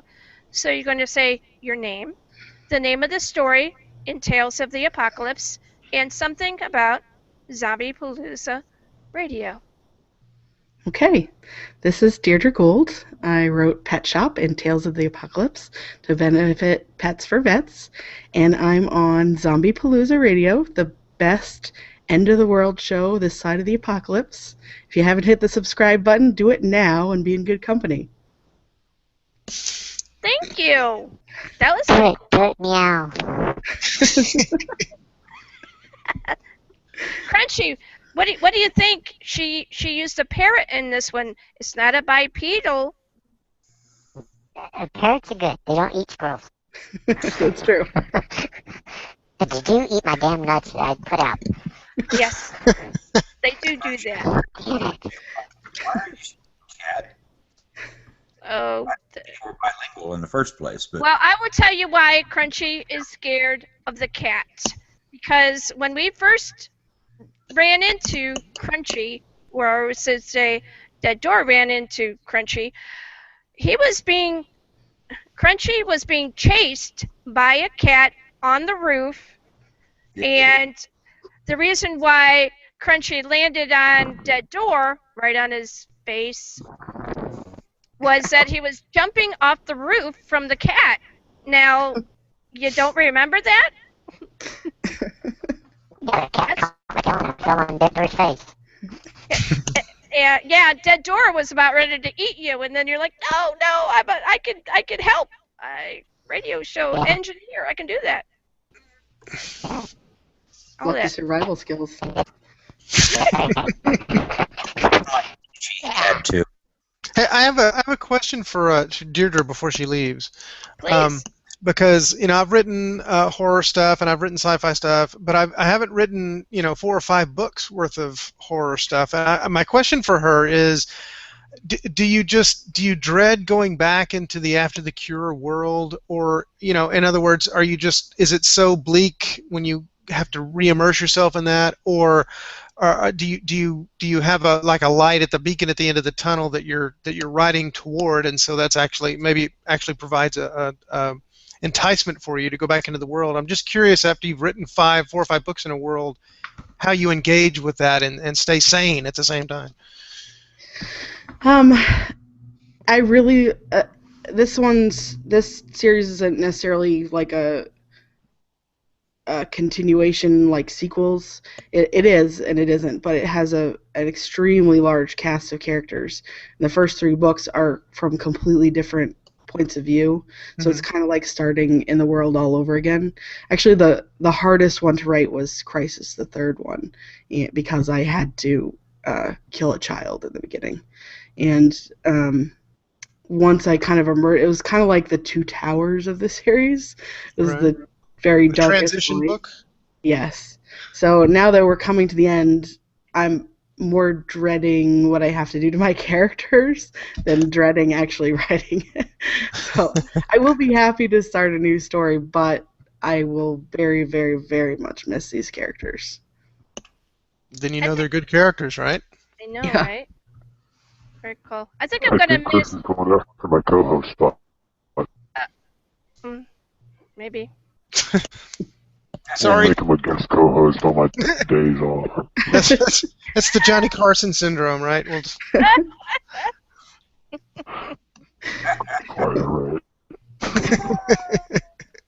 That was good, though. I like that. Both that. All of that exchange there going on.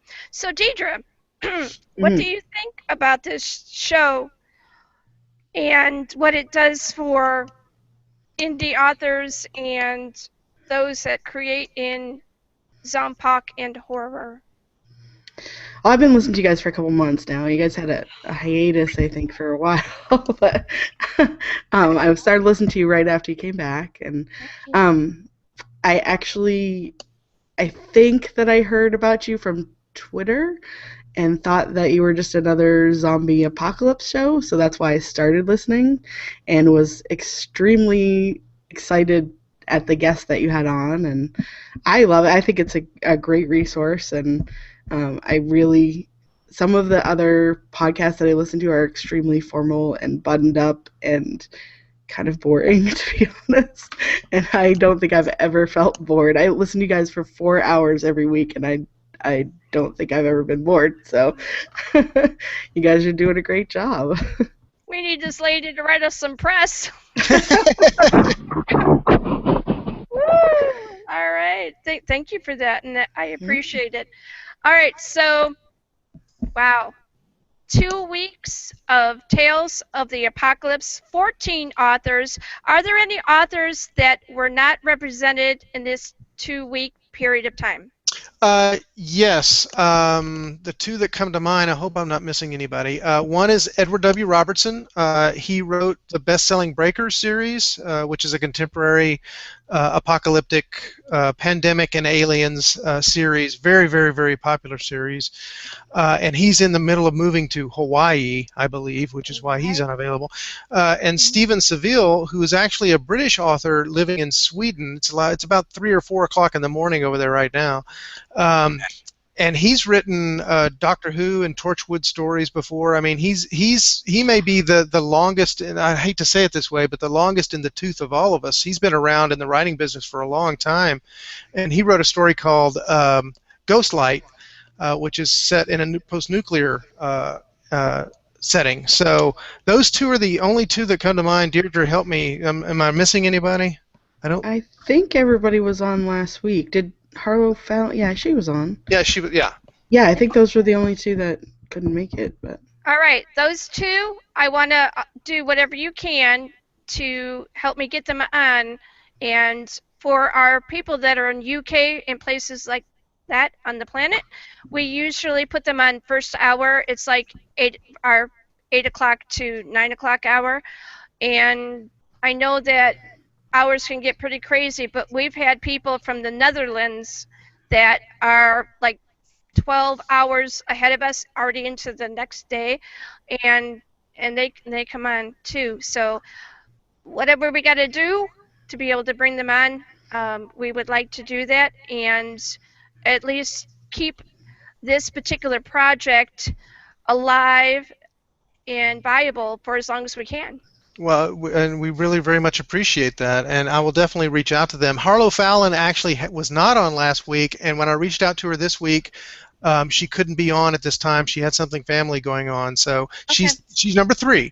So, and she wrote The Bear's Child in the story, in the anthology. So I'll reach out to her as well. And you know, Jackie, I can't say enough. Thanks enough to you and your crew. You guys have been wonderful. You've given us 2 weeks of time, and you're offering us more time to get the word out. You brought on Pets for Vets. I cannot say enough. Thank you so much for all the support that you've given us. You're welcome. You're awesome. You're all awesome. All right. I am going to send this over to Crunchy tonight because, you know, it is about the bipedals and the pedals. So take us out of here. Will do. First off, thank you, Chris, for stopping by. Thank you for having us. Thank you for having us, Crunchy. Building this wonderful book about animals. I know we're going to enjoy it over here. People out there that are listening and watching, make sure you get the book. $1 for each book goes to the Pets for Vets. For everybody out there, Jackie, Scott, Chris, everybody have a good night, a good evening, and a good morning. That's all, folks.